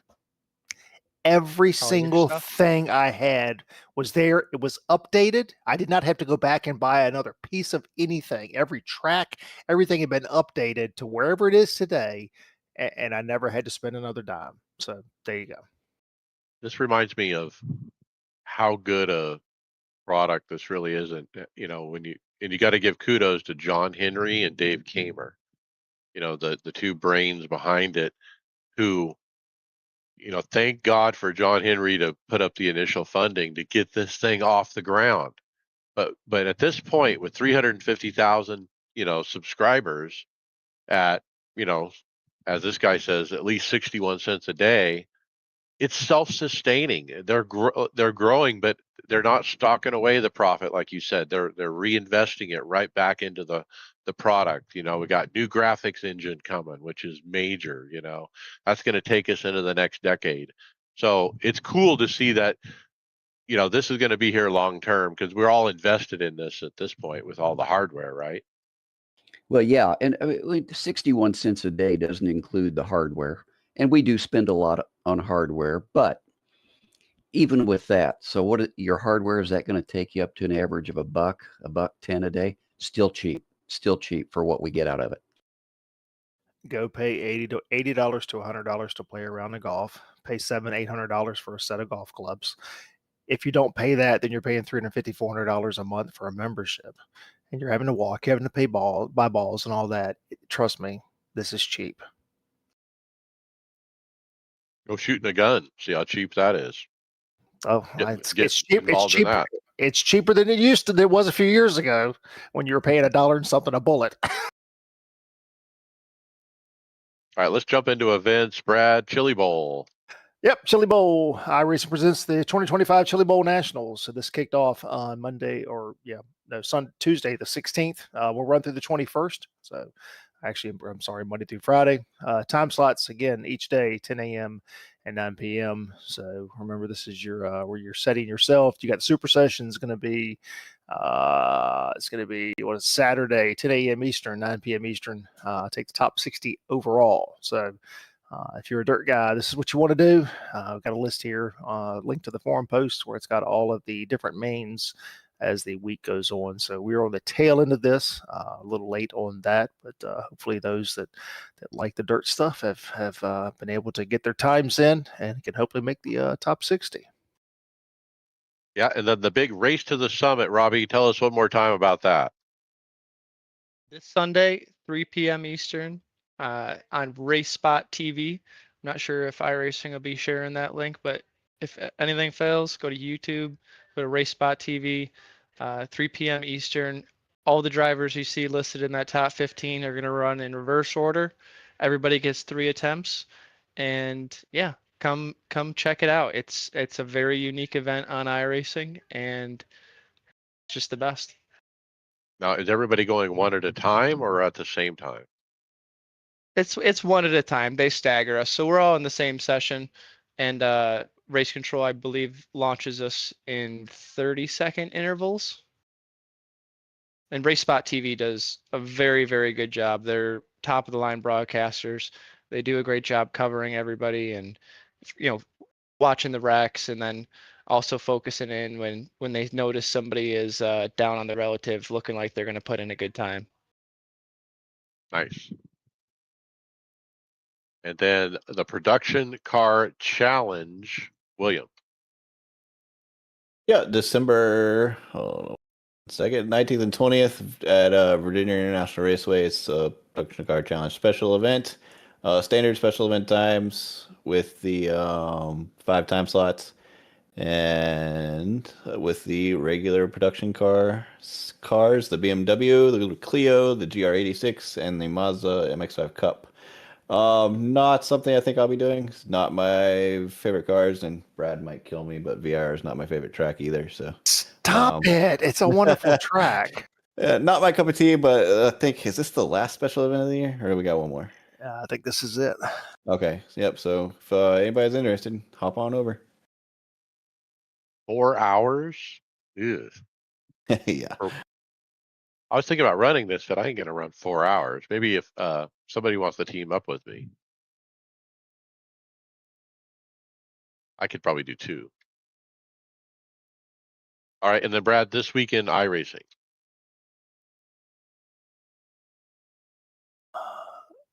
Oh, I apologize. I've got week 13 still in here. My bad. Yeah, it's week 1, so lots of stuff going on. Sorry about that. Whoops. Okay, no worries. Podcast housekeeping. Leave us a review on your favorite podcast platform to make it easier for more listeners to find the podcast. Mention the podcast to your fellow drivers so they don't miss out. We would appreciate it. Check out our Discord and get involved in a discussion. If you were in the Discord, you saw what I spent my money on this week already. And of course, our show notes at iRacersLounge.com. We're in regular rotation at Performance Motorsports Network. And get your merchandise at iRacersLounge.shop. Brad, IRLP Polar League. Yep. So we rolled into Texas this past weekend. I think Ryan Carlisle took the win. I wasn't able to make it, as we'll get into results a little bit later. But I think we had 16 drivers this week. So looking at points after Texas, we got Justin Thompson still in the lead. Second is Christian Challoner. Third is Grady Gherkin. Fourth, Jake Hickson. Fifth is Connor LaFrance. And then money wise, again, every week there's an opportunity to win a little bit of cash, whether you're a lucky dog or you're the winner. Right now, we got Justin Thompson has the lead with $15. So again, still looking to get some more guys out here. So guys, there's still plenty of time. We've got quite a few races left in the season. We will run up pretty much almost all the way up to the Daytona 500. When that starts. So if you're interested in joining, we would love to have you. We did get a couple new people this week. And you can reach out to David through Discord and he can get you signed up. So again, Gen 4 League. I think the car is a little bit better. I have not had the chance to race, unfortunately. But yeah, I know a couple of guys did, and I think things have been better. Hardware, software. This one I'll take. USA shipping is now available from Simruito. And Simruito is, I believe, from South America. China. And we haven't talked about them too much, but they do have a US shipping is now available. Have you checked them out, William? Or anything good there? I mean, they've got the kind of like AliExpress pedals, some shifters, and some handbrakes. I haven't really done a deep dive into them, but they're Chinese, so it'll be an American shipping now. They had some good prices on DDU that I saw on there. They had I think they had a larger one that was like $200. Yeah. Okay. And then Brad, the real deal. Yeah, so we got a video here from SimPit. We got Sean Coles talking about the Huskenfeld mag shift. So, we got to see this. We went to the Sim Gaming Expo, and this is like, I want this at some point.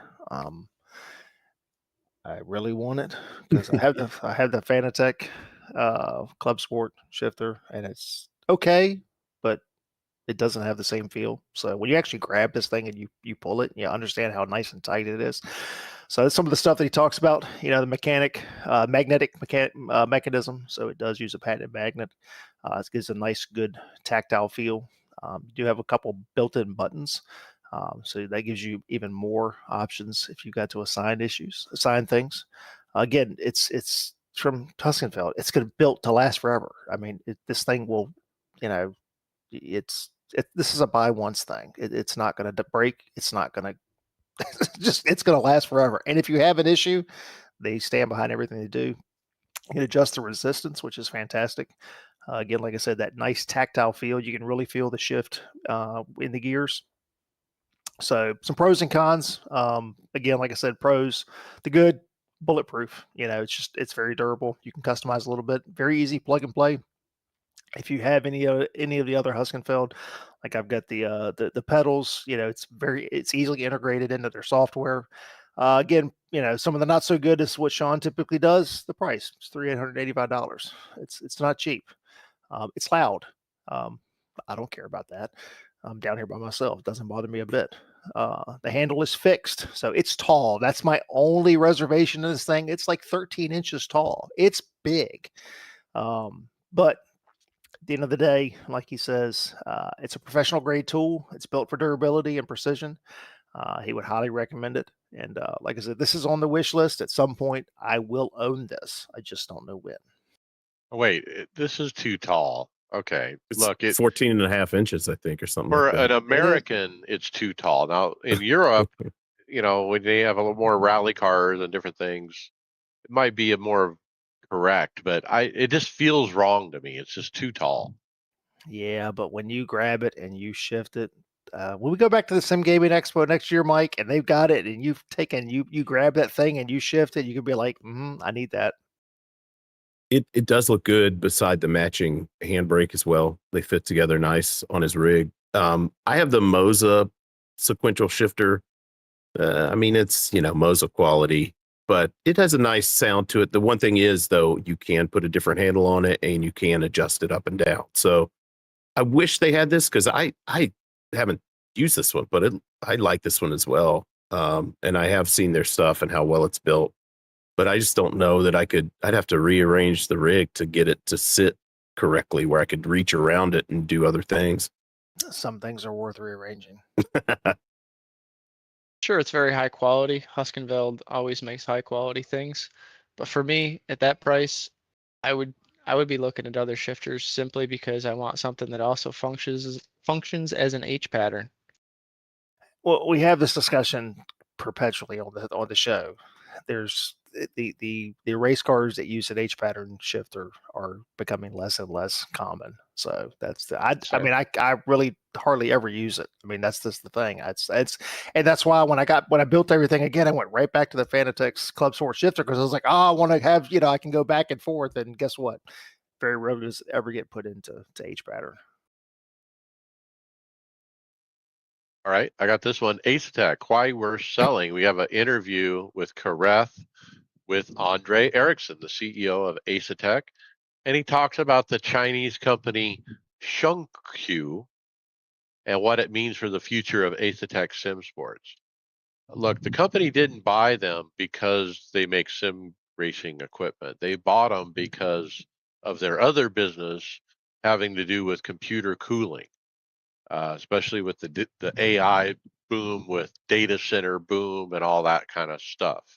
And so he is still going to remain in control of Ace. It's still his baby.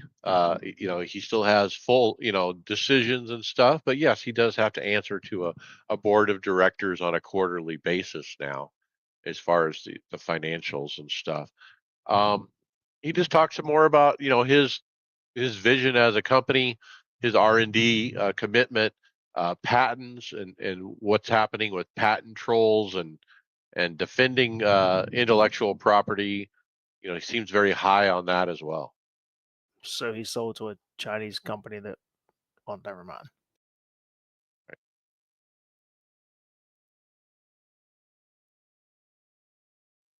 Okay, Brad, how about the triple screen DDU?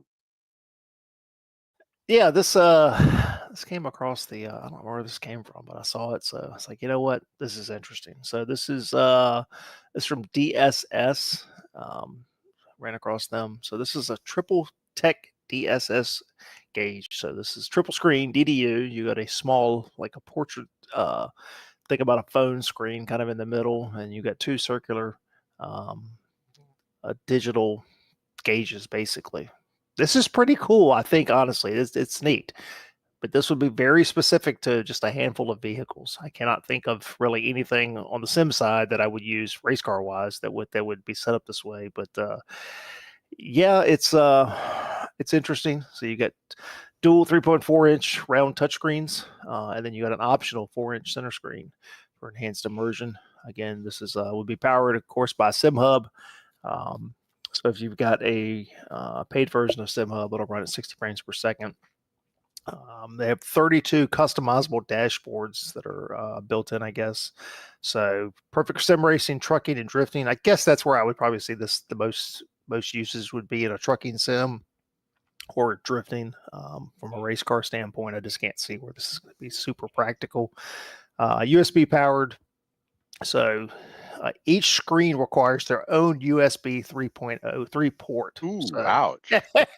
So, and it has to be a powered USB. Non-powered USB hubs will not work. So, yeah, it's kind of interesting. I think this is a very niche thing. Cannot see myself getting it, but I think it would be neat if you're going after a certain look or if you're trying to mimic a certain car. This is probably what you're looking for. Even though the round displays that are digital, they're showing analog style gauges on them, which I love that look. He uses it, the guy, the Sima or whatever his channel's called. He uses it in Trucking Simulator. And actually, my current main little 5-inch DDU is from him. I bought I don't know if it's DSS, but it was through his website.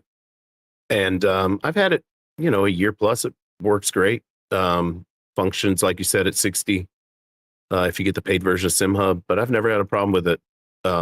Quality's good. So, and he's pretty responsive. If you have anything, he'll reach right back out to you. So I fully recommend, if it's something you need, check it out. The round ones are cool though, Mike. Those look, they're a lot bigger in person though than, well, maybe they're the right size, but to me, when I got one, I was like, oh, that's pretty large. I think it's about 4.5 inches on that too.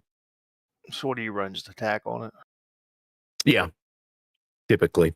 Sometimes I don't run my main one, and I had just that one, and I'll use Lovely Dashboard, the round version. So, but it's cool. It is cool if I'm, getting one of those cars where it needs attack and the H pattern, but that's, next to never. So.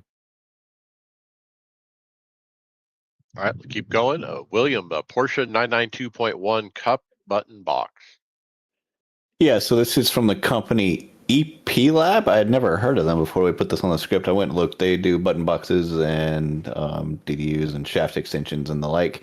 They've come out with a new 992.1 Cup button box. It's really interesting looking. It's got 2 rows of buttons. They're kind of like the buttons on the Pro Switch panel from Grid, if you've seen one of those. Really kind of tactile. And then on the right, it's got a wheel that looks like it's being used to adjust your brake bias up or down, or front or rear. Really cool. Like I said, I'd never seen it before. I don't know if we have any reviews on it, but it's definitely worth checking out their video on Instagram. I couldn't figure out what the cable is that's plugging into the side of it. What the heck is that? That Couldn't would tell be you. the cable that's probably then going to your USB. Oh, I see. Okay, so it's kind of very visible. Yeah. Yeah, I mean, it's neat looking. I like the, when you start thinking about brake bias, it's pretty easy, very intuitive, front or rear, going forward, front, rear for rear. So that's pretty neat. Right, the orientation of the wheel. Yeah, I like that too. Okay, who's next? Brad, how about TK tries the Vero motion? Yep, just a quick Instagram video here. This is from the I think PRI convention. It's got TK turning laps. He's on the I think he's with Podium 1 with the Vero motion. This is which we tried at the Sim Gaming Expo. But this also has the slip angle kit, so it's got the slide as well. So pretty neat. It's nice to see these things in action. So yeah, I don't think any. Well, they did have somebody had this with the slip thing there. I just can't remember who it was, but yeah, pretty neat. Yeah, what's neat I like is the McLaren branding. It's bright orange and black. They even have the McLaren IndyCar there on display right next to it, so you can see how the paint jobs match up.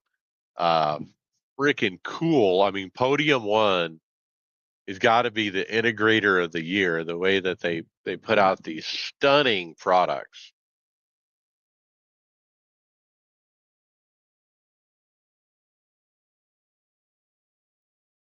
Okay, John, how about the V8 engine PC? Yeah, Chapin Tech or Chapone Tech, I'm not sure how to pronounce it, they've designed a PC that looks like a V8 engine. And they've got this thing mounted behind the cockpit of a sim rig. And I can't really tell what all's on it, but you can see just looking at this one picture, there's about 8 fans on it, huge, monstrous video card in it. I assume it's NVIDIA. But yeah, for 10 grand, you can get a PC. It looks like an engine. Wow, I like the look of it. When I was building my computer, I was definitely exploring optional cases, like not the traditional rectangular case, but something that looks like something else. And I never found anything that I could actually jump on. But man, this one that looks like a motor, man, I'm intrigued. Dust. Absolutely not. I want it. Good point. What'd you say you want it, Will? I want it. It looks so good. It would. I mean, it's my race sim. It's the engine behind my simulator. You know, it's a lot of different things. I've told you guys before. I have a shell PC on the other side of the center monitor. I never see I never see my tower. It doesn't matter as long as it runs good. I never see it. It doesn't matter. It has RGB or whatever. I can't see it. Doesn't matter because I can never see it. All right, let's switch topics. We're going to jump to the 2025 recap and 2026 wishes of our team. Brad, take it away. Yeah, so I got in again, guys, as we say, Discord is a great way for us all to communicate, and we get some great ideas from our listeners. So just a shout out to Chad McNeese. Said he had a topic idea for the show. So his thought was, let's talk about maybe top 3 or 5 hits for 2025, top 3 or so misses for 2025, and then what about some top 3 hopes for 2026? So again, could be mix of gear, events, anything else that's going on. So some of us on the team have kind of thrown some stuff in here, and Mike, I'll let you. Let's first look at what were some of the hits for 2025. For me, it was my Moza Active pedal, obviously. Big hit for this year for me. And then obviously Sim Gaming Expo, or to have an expo in the United States finally, was a big milestone. The continued growth of iRacing, as I already talked about. And I'm really proud to continue my streak of winning an NIS every year so far. Brad, what'd you get? Like you, Sim Gaming Expo in Chicago, again, was just an absolutely fantastic time. It was wonderful to meet listeners. It was wonderful for the first time for all of us as a team to get together and meet. It was fantastic. I threw Daniel Newman Racing in here. I was a lovely dashboard guy up until Daniel Newman started putting out some of his stuff, and the amount of ecosystem he's got is fantastic. So from dashboard to ambient lights to race control and all other stuff. So I think that's been a big hit. And then the other thing, kind of, sim racing related, but not really hardware or anything. I just think the amount of talk that's come out this year about Max Verstappen and his impact on sim racing, I think has been fantastic. We talk lots of times about how much credibility he gives, and I'm encouraged to continue to see that. He's very adamant about it, and he's very vocal about it. And I hope it continues, but I think that's had a huge impact, I think on the industry as a whole. It has, for sure. Donnie, who's not with us today, he said Sim Gaming Expo at the top, accompanied by the podcast coming together, getting a booth and having a presence at the show. Chris, largest Daytona 24 ever, track art updates, return of the Indy 500. I forgot about that one. Tire wear on road courses, Connection, Black Flag, and Sim Gaming Expo. William? Yeah, so mine were the new GT3 tire model. I love it. I've been having a ton of fun with it. I mean, the car was already my favorite anyway, but ever since then, it's been fantastic. All the 2025 special events. I got my first special event endurance win this season, so that was a lot of fun. Had a great time at the Daytona 24. So all of them that I was able to participate in was a good time this year. And then kind of like everybody, the Sim Gaming Expo finally getting something on this side of the ocean. We had George do a fantastic job putting the one in Chicago together, and then we have the announcement of the one coming next year in Charlotte in May. So it's finally starting to expand on this side of the ocean, and we've got good things coming. Let's put the others on the spot. John, what did you have? Well, the expo was a really big deal. Looking forward to the one next year, and I think iRacing should be on this list for their continued development. I mean, we've talked about this in the show already tonight, but the money they take in, they're putting back into the sim, further developments. They're making changes people want. So kudos to them. Hiring of key staff members. Chris, what do you got? I think most everything that I had was covered, with the exception of, and this came out the end of 2024, but the Cubic BT1, the belt tensioner, one of the best purchases I made, just from a immersion, fun, just really helps with braking. Just a great device. I can't recommend it enough. And I think it got a lot of exposure this year, because I think every time I saw somebody on YouTube talk about it, they're like, wow, it just added so much. And I was a listener at the point when I got it, and I was quite skeptical that I didn't have motion, but I can fully recommend it without any motion. It's a great equipment. All right, Robbie.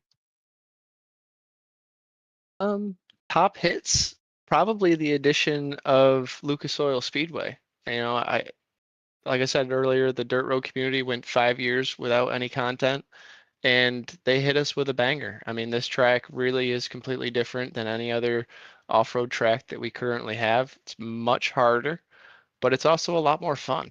So shout out to iRacing for adding that. That's awesome. Please keep the dirt road content coming. I know some people are going to argue, oh, they don't have the participation to invest in it. It's the snake that eats itself. If you stop putting content out, participation is going to drop. Good point. Let's talk misses now. Mine were still no race control updates, for road and oval, which are so desperately needed. The oval refresh, I mean, yeah, we got new artwork, but I was expecting more physics refresh, and I don't know if I can tell a difference. So I'm kind of disappointed by that. I feel like it's a miss. And then the Gen 4, I was so excited. That was going to be the big thing this year. Gen 4 was going to come out. Everyone was going to start running it. It was going to be more popular than Gen 7. That just never happened and just fizzled out. Brad. Sim Magic Active Pedal. We this was a very hot topic, really back, I guess probably almost, year and a half, almost 2 years ago. And just haven't heard anything, since I put on the script vaporware. I mean, is it really something we're ever going to see? The iRacing UI update, while I think it's better, I was completely disappointed that from a visual aspect, all we did was we refreshed the boxes to some degree. There's nothing really new here at all, and I guess that's what I expected. I expected something different. And then tariffs.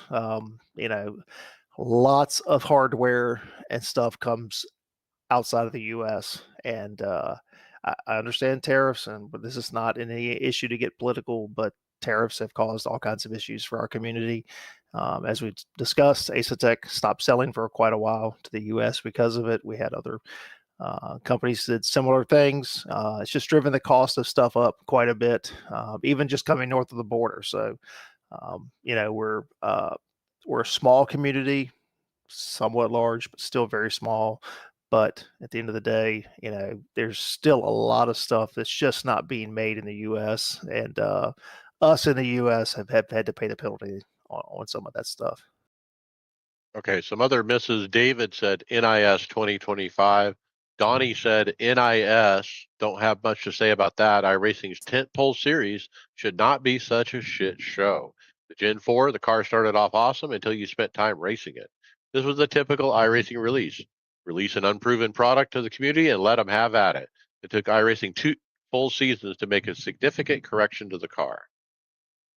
Chris Waldron, new UI, losing lousy officiating, protest consistency, new UI. It's so hard to see things, and goodbye road to pro. William. Yeah, broken GTPs in season 1 for me. I made IMSA a nightmare for a good 3 months. Just people having the confidence to send places where you really shouldn't have. So I did not enjoy racing during that timeline. The extended timeline of the graphics engine update, I understand it's a lot of work, but I'm a little disappointed about how long it's going to take. Again, I get it. iRacing has stuff to do. It's just I can still be sad about it. And even though it debuted in 2024, the rain for the first half of 2025 was just a little bit out of control. I mean, 13 hours of rain and they did it on the 24 for me. Even though I actually did have a lot of fun, it was a lot. All right, moving on to the top 3 or 5 hopes for 2026. Mine is, now I wrote this before Monday. The first one was Moza add telemetry effect into the pedals. And they did that on Monday morning, actually. So thanks, Moza. I also hope for race control fixes. Big wins. I want the Daytona 500. I want another Southern 500. I want to continue to win every year in NIS thing. Brad. Race control updates both road and oval. I think it's desperately needed, especially on the road side. It's just not fun right now. So better stewarding when it comes to some of the repeated actions. We've talked ad nauseum about the issues that we have with stewarding, and then NIS not to suck. I know there's nothing that iRacing can do about that. That is strictly a a us thing. The guys that are actually racing in there, but it just I want to make it another full year, but I don't know if I can do it if we're going to have the type of racing that we had this past year. All right, Donnie Spiker, garage access, and a trophy room. Pipe dreams really from me. I'm hoping iRacing can utilize that large amount of employees they apparently have and really start cracking down on improving race officiating and post-race stewarding. Chris Waldron, better officiating, protest consistency, scuffed tires, cleaner NIS, digital Super Dirt Week special event as Oswego. And then William. Yeah, we did not talk about these beforehand, just so we're clear. Race control updates for me as well. You know, proper multi-class starts, better yellow flags, stuff like that. I mean, it's stuff we've talked about for a while. I want more new tracks scanned for suitable for multi-class that are out there. I know we're missing a few. We're actually getting two, I believe, next season or season after. So they're working on it. But I mean, I would like to see some new places. And then just the missing cars for the series I run. The Toyota GT3 it's coming out. Please get it scanned quickly. Don't make it 2 years before it makes it to the service like the Lexus never did. We got a Ford GT3 Evo coming out. We get a relatively fast scan of that, and the Aston GTP. I want to see it in, or LMDH, whatever it is. And I know this doesn't necessarily have to do with iRacing. It does a little bit because eventually they'll get the cars. But I'm seeing rolling dates of 2027 and racing dates of 2028 for both the Ford and the McLaren GTP. I hope we actually get to see them on track a little bit sooner than that, so iRacing can scan them sooner than that. And then David Hall, race control on oval, pace car waits on leader, and multi-class starts. So, John or Chris or Robbie, any hopes for 2026? Yeah, I got a couple. I think iRacing can do a better job giving back to the content creators that increase their popularity. You know, we see the occasional video shared. You know, we see very popular streamers get opportunities to race in a celebrity class in the Porsche Cup series, but why don't we have this ported right into the UI, like a direct link? Hey guys, check out the iRacers Lounge podcast. You know, you guys do so much to like inform sim racers and actually just get people interested in iRacing.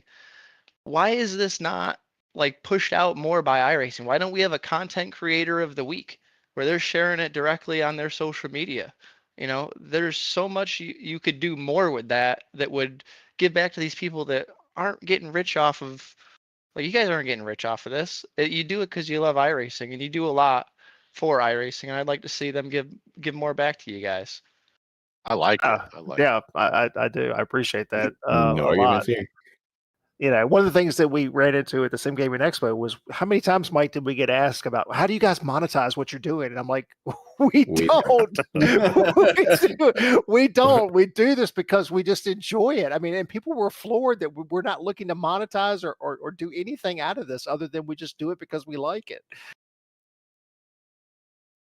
All right, John, Chris, anything else for 2026? Well, I would, I want to back up. I forgot to chime in on the top 3 misses of 2025. And a lot of people aren't going to like me for this, but I think the biggest swing and miss was SimiCube 3. Time might prove me wrong.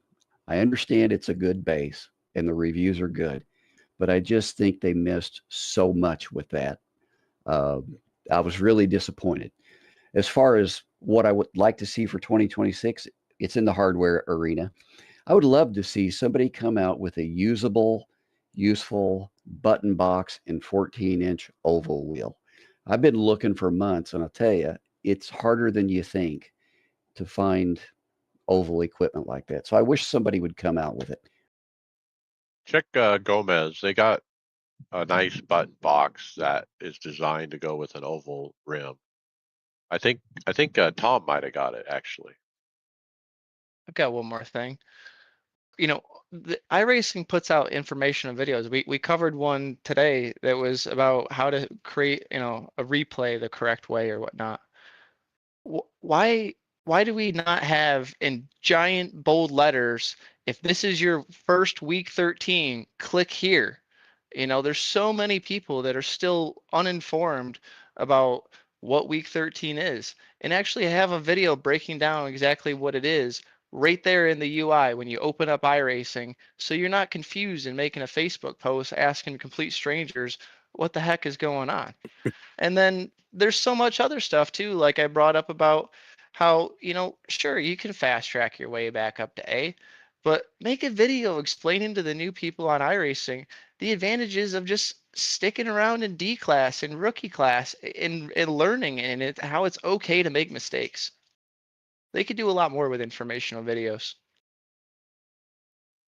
They rely on the community for that, like you said. So they kind of offloaded it, and yeah. Okay, final call, Chris. Any others? I know it was explained to us by Christian in the race that they make the fixed setups tight because of track temperatures. I don't know. I think they could do a better job. My eyes were opened when I started using some of the Premier Racing setups on open. I'm like, good Lord, these cars are so much better to drive. It makes it so much, more fun to drive and more, just get more out of the car. I don't know. I just didn't, that's their answer and that's fine. But I think they could do a better job. Give us options: loose, tight, neutral. Exactly. Yeah. All right, let's hit results. We'll talk the IRLP Polar Series League race at Old Texas. David, I don't know where he finished. I actually wrecked out early. I walked in there with no laps, no practice. Think I was a big shot, and I'd put it in the wall. Wait, I think, whoa. So like a typical race for you? yeah, but I actually hit the wall coming out of 2 pretty darn hard. I think Justin ran over me, and I got him some damage, and I snuck out of there. Doug Deedy, our new teammate, he got P15, started 16th without qualifying, was a little intimidated, wanted to start from the rear, got caught up with a car on lap 7. There was an incident coming out of turn 2 on lap 6, ended up finishing P15. Next up is Ringmeister. Okay, I'll try to be quick. MX5 Cup started 24th out of 28, got to P3 by the end of lap 1. Think about that, 24th to P3 in 1 lap. Ended up finishing P2. What an awesome race. I was so stoked after that. Then started 7th and won the race. Winner, chicken dinner. Had to race real hard against another guy, and I earned it. Career win number 118. Then I tried to back up the win. Ended up with a P2. Then I got pole position. Went off in the grass on my own. Finished P3. Pole position again. Wrecked out. Got ran over from behind on a tight corner. Couldn't get turned around, so I just backed up to back up. So I just quit. Then pole position, had some fantastic racing between 5 cars on the lead. I was leading, and I I missed my braking point by about 5 feet and wrecked the car in front of me, and we wrecked out. But it was some of the best road racing I've ever done on the service in my 12 or 13 years I've been here. I am not joking, guys. It was a blast the way that was playing out. Next, started from the pole, had to earn it. It was winner, chicken dinner. I got the second win of the week.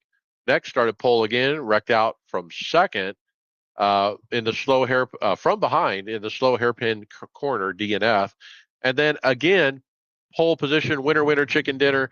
A good battle with about 5 cars. They all wrecked off eventually. I did lead the most laps and won again. Then I started P2, got wrecked out early on. Then I did it again, another win, winner, chicken dinner. Then I started P3, but was wrecked out, was starting to make mistakes. Then I finally started pole position, ended up wrecking out, trying to retake the lead from a guy. I got to the outside of him. He didn't move over to leave a lane. We ended up getting forced into the wall and both wrecking out first and second. Had a good conversation on the radio afterwards. how he tried to coach me about taking unnecessary risk.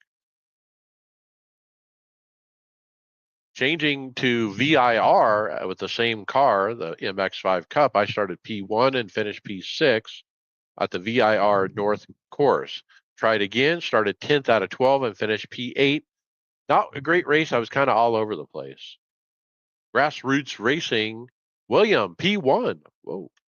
Yeah, we got a win Tuesday night. I felt fairly confident going into this race because it's one of my faster tracks. I really love the track at Road America.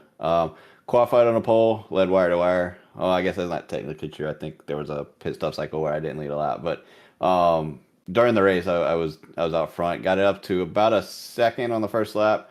It settled to about 3 seconds, and that's where the gap stayed for a majority of the race. After the second pit stop, I just focused on not killing the car and do something stupid because if I didn't, I knew I had the race won. Being out front was mostly an uneventful race for me for a race that I won. Anxiety started creeping towards the end, just knowing that like I said, as long as I didn't do something stupid, it was mine. Super happy to take the lead, take the win. I'm currently leading the points to rate races of this season. I've had a very good season, haven't had anything stupid happen yet, so hopefully my luck continues. Next track is Fuji. Not a bad track for me, but definitely not as fast as I am at Road America. All right, Brad, P26. Yeah, not a good outing. So I managed to wreck during qualifying, so didn't ever really got in a decent lap. Started P19. Was able to drive up to the top 10 before the first pit stop. Felt like I was in a good spot. Again, didn't have the speed that William and some of those guys did, but again, I'm kind of if I can finish somewhere in the top 10, that's usually a pretty decent week for me with the pace that the guys have there. So I made pit stop, was running P10. Unfortunately, got taken out by a GTP driver who just decided to I think he used me as a brake pedal for getting into turn 5. Just very frustrating. So took a 6-minute tow.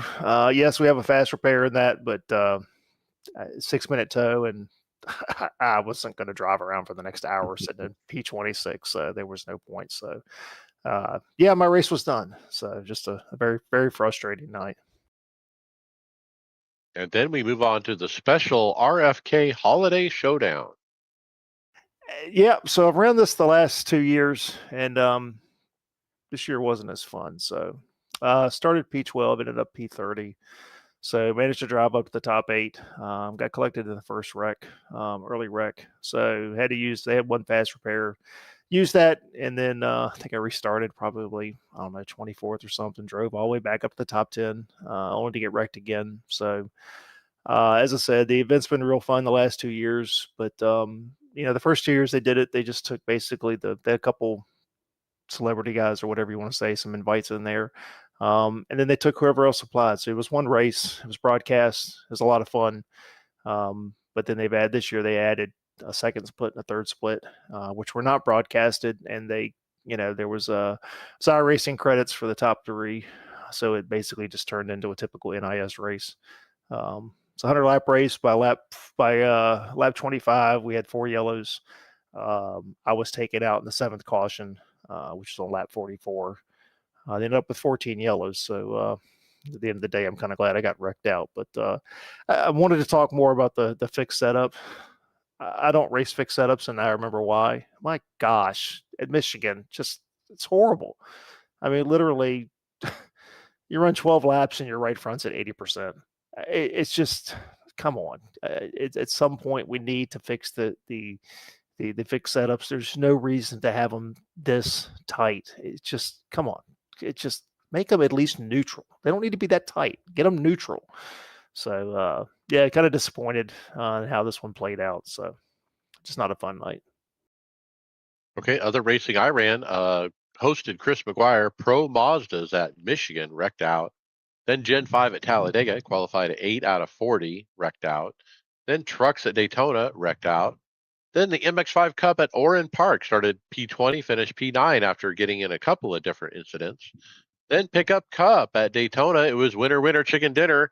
I did have the track position on the bottom on the white. They were 3 wide behind me coming to the checker, but nobody had any steam. The track position was king. It was my 4th win of the week at that point.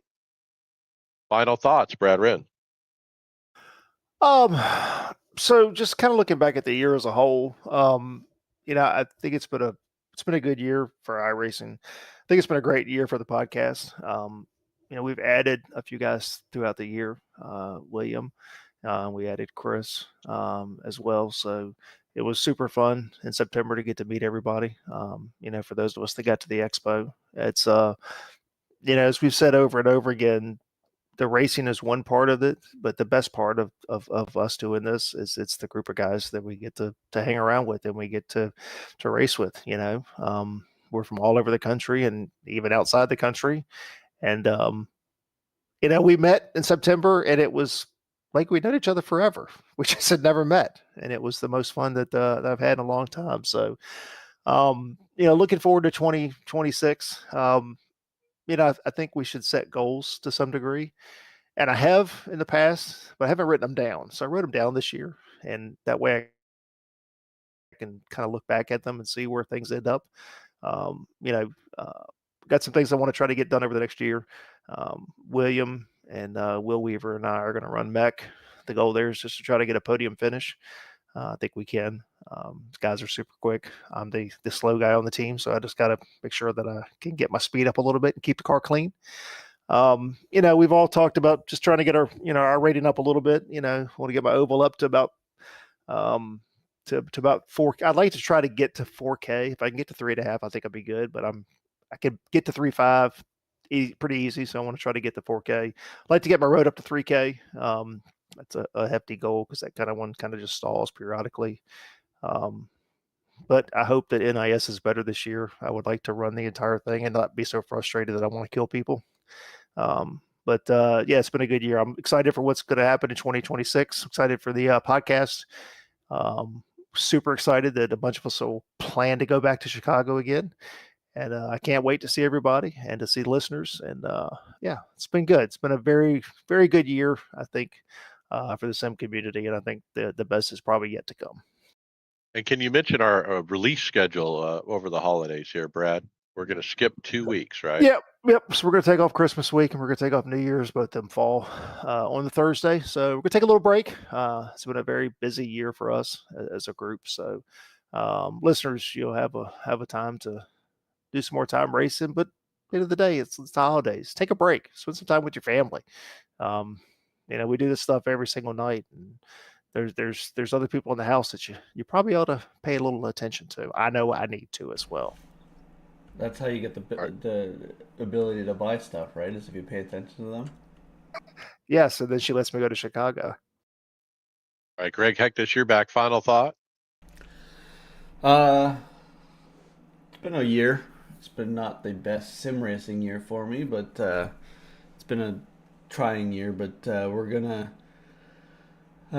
we got a big move coming up here in the next couple months. I'm kind of glad we got a couple weeks off here, and I think by the time we open up the show in 2025 there, I'm hoping to have my studio sim room in my new house set up by that point. At least have the studio part set up. I don't know if I'll have the sim rig set up in that same week, but we're moving the same week that we come back for the show, so I'm hoping to be there. If not, then I'll be the following week. But thanks for everybody for listening. We really appreciate it. I know it's sim racing is our nice hobby, and it's our getaway. It's my getaway from the kids, the wife, family. But Brad's right, though. We need to probably focus on them over the holidays a little bit here and say hi to them once in a while. Okay, John Curley, final thought. Yeah, I'm excited about the new year. 25 was not a good sim racing year for me, but that's behind me. I'm going to forget about that, and I'm going to work on the mental part of the game.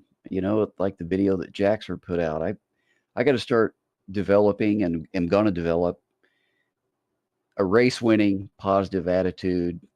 Be a bit more cautiously aggressive. Try to win some races this year. I mean, that's my goal. Win races. Quit just running circles around the track. Don't just try to be safe all the time. If I'm going to race, then I need to race. So I'm looking forward to doing that in 26. That's right. Track position is king. Chris Randall. Yeah, I follow up on what John said there. Win races. I've only had one in oval since I started. So one of my goals, break 2,500 this year. Enjoy the process. I've learned that many times over my life that the journey is the fun part. Like I need to enjoy racing, even if it doesn't go my way every time. But otherwise, I'm just looking forward to trying out the new motion rig, getting more used to that. I got fiber internet today, so I hope to not have any more issues on the technical side. And I just want to thank everybody here, part of the podcast. It's just been great to, as a longtime listener, to come on here and contribute a little bit and see how it's done and just be a part of the community. Sim racing community continues to get bigger and bigger. And it's always been inclusive. It's always been very friendly and everybody helps everybody out. I hope that continues. But otherwise, Merry Christmas to everybody. Happy New Year and cheer Robbie on this Sunday at the Mount Washington Race to the Summit. So thanks, y'all. All right. William Westbrook, final thought. Yeah, when Brad asked us if we had any goals going into the new year, I wasn't really sure what to put. I mean, one, obviously, we're gonna win, Mick. Forget this podium stuff, Brad. We're gonna win. Aim to win that. But otherwise, I'm not sure. I made a goal to reach 3K in road this year. I met it, this month. I'm just not sure 4K is viable right now. It might be. I think I had a pretty significant jump in the quality of my racing over 2025. So, maybe that comes in as we get towards the end of 26, but I don't know. I think overall, just enjoy my leagues, have fun with that. Get my participation credit in IMSA every season, and just continue to get better. Try not to worry about the number so much, and we'll see where we end up in December of next year. All right, Robbie Swan, special guest. Hey, thanks for coming back on the show. You're welcome anytime. What are your final thoughts? I wake up thinking about Mount Washington. I go to bed thinking about Mount Washington. That's all I'm thinking about right now, and I really hope that we get a lot of support, a lot of viewers this Sunday. I know, rally racing is a new thing to a lot of iRacers. Step out of your comfort zone. It's one of my favorite things to do on iRacing is, try something new. Try a car you've never raced before. Yeah, give the mountain a try. It's incredibly rewarding. And thank you guys so much for having me on and helping me promote this event. And yeah, Merry Christmas. Yeah. Hey, Robbie, what's the time Sunday, and then what's the site that's going to broadcast this? 3 p.m. Eastern Sunday on RaceSpot TV. That's on YouTube. Nice. All right, my final thought. Wow, it's been a big week. Monday, Boza updated their software and they added back in the telemetry effects that I have been missing for 2 or 3 months or however long it's been. I was like, whoo, so glad to have that back. And I had already decided, man, I was going to get a throttle if I ever brought that back. And so I started thinking about it. And I didn't have to think very long before I got in the car and drove over to Micro Center, the new one in Phoenix, which is only about a 25-minute drive from me. It was so nice just to walk in there, pull it off the shelf, and walk out and not have to pay shipping or any of that. So got it installed pretty quick.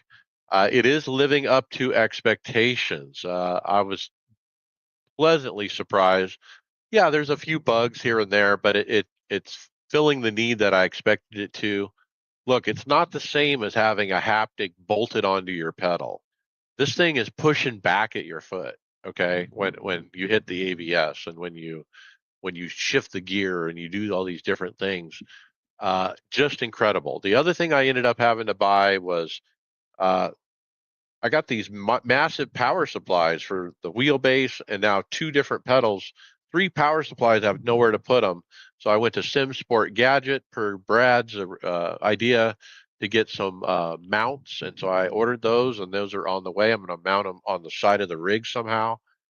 The other thing that went wrong this week is my Cube Controls F Pro magnetic QCon cable connector is a little crack in it.